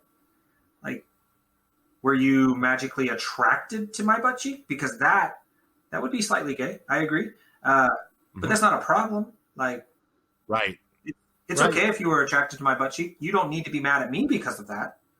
But that's the only way that's gay. And like, who cares? Yeah. No, I agree completely. Well, I mean, we've been talking for almost 2 hours, and I think we could probably talk for another 2 hours. No, I love it, and I'm not going to edit any of it, so it's going to be great. I know that you don't know how long we've been going, and I don't want you to be like, "Holy shit, it's 9 o'clock! What did you do?" Man. So I'll go ahead and wrap it up. I do have to say one thing, just because I assume he will listen to this. If you have not had Brett cook for you yet, like, you need to accomplish that shit, because that guy can fucking cook.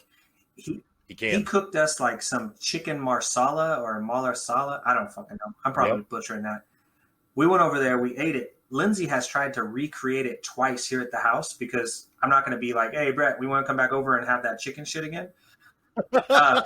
And she has like done a terrible job both times. But that dude, he can fucking cook, man. Oh, no, he totally can. I was really disappointed a couple weeks ago. He was smoking ribs, I think. I saw that, yeah. And he was like, hey, man, if you want to come by and kick it and have some ribs or whatever. But I was on call for work that weekend and couldn't be away for that long or whatever, so I couldn't do it. But I felt very disappointed that my schedule had worked out that way, because I've also actually had the chicken marsal. He'll make fun of both of us for not being able to say it. But you are correct. It is amazing. That dude is an incredible cook. So that's a good call. Absolutely fantastic.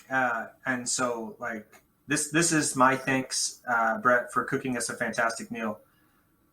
Thanks. Nice. I love it.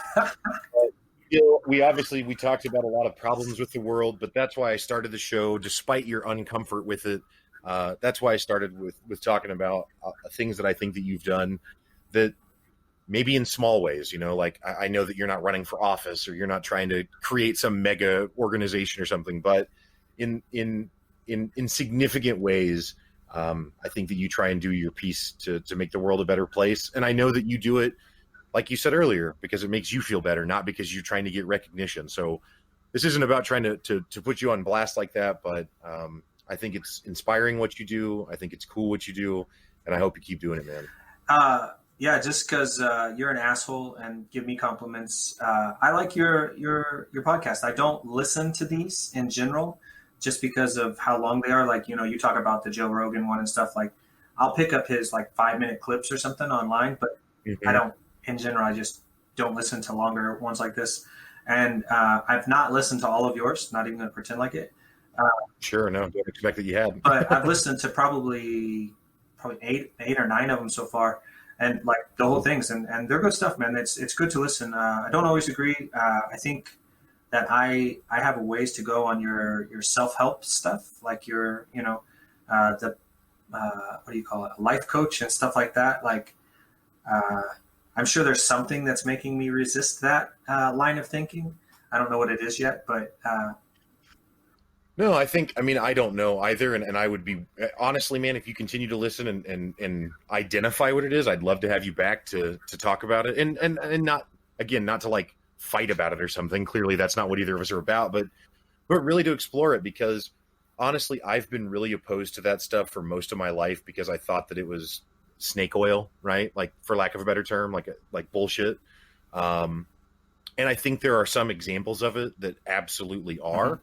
But I do think that there is something to be said for a person spending time on trying to make themselves feel better, which is really all that I've been trying to do. You know what I mean? Is not to be able to be on some pedestal in front of people or anything, which you're on video with me. I'm not ready to be on a pedestal. So, but it's really about honestly, it's new for me too, I guess is my point. So I think that there's probably a valid hesitation with it. And I certainly wouldn't say that everything I've ever said about it is 100% correct, because I don't even know what the fuck all I've said. I don't go and back and listen to all my episodes. You know what I mean? I could have said crazy shit and been like, really? I said that? Oh, all right. That's fair. Let's revisit that. Yeah, that was wrong. Okay. So that's totally fair. But I do think that there's, like I said, something to be said. And I think that some people do it more naturally, right? This is totally me just pulling shit out of a hat, so you can say, no, that's bullshit. But for you, we talked about, I think maybe before we turned the mics on, but you play video games, but you have a very specific reason that you're playing them, right? It gives you some release that you wanted, and then you're good with it. So that's an example of doing something that makes yourself feel better, that doesn't have any other value. You don't get paid for it. You spend money to do it, right? So I don't know, shit. Maybe a lot of self-help is just having a hobby. I don't know.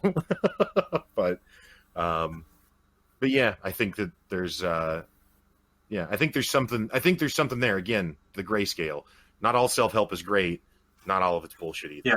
So yeah, I agree. Just trying to. But it's cool to listen to. Good stuff, man. Hope you keep doing them. Hope you have more conversations with Brett where I get to cuss because one of you fuckers talks too fast and the other doesn't talk fast enough. Yeah, well, I know you already know about it, but I'll invite you to listen to our gaming podcast, Pick Up Your Sticks, where every week it's the slow guy and the fast guy, so then you can have it to your heart's content. Record for a long time on that shit too. I'll have to check that out. I haven't listened to that one yet, just because, and we did talk about this before you started recording, but I'm not a typical gamer, I guess, and so a lot of the stuff with video games just doesn't matter to me.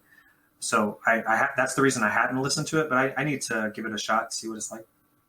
So I think and this is going to sound like a total sales pitch. Dun, dun, dun.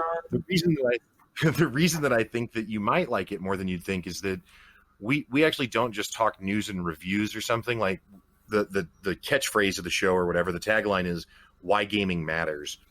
And so we really try and talk about our emotional connection with gaming and the experiences that we've had. And so we talk about recent games we play, but we also talk about old games that we played. And a lot of the listeners from that have given us feedback like, oh man, like I hadn't thought about this game in like 15 years that you brought up, and now I have all this nostalgia and I got to go play it again.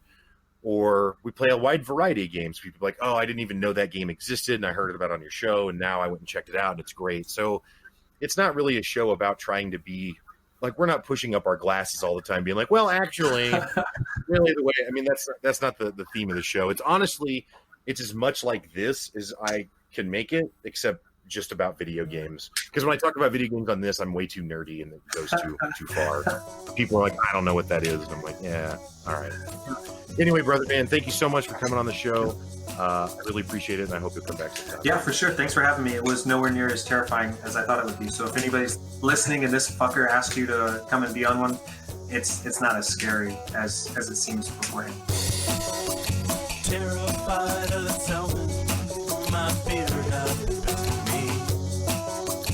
Paranoia running, this circus without a ring. I need to find an escape, way out of my skin. All the hours wasted away, this cycle and it begins.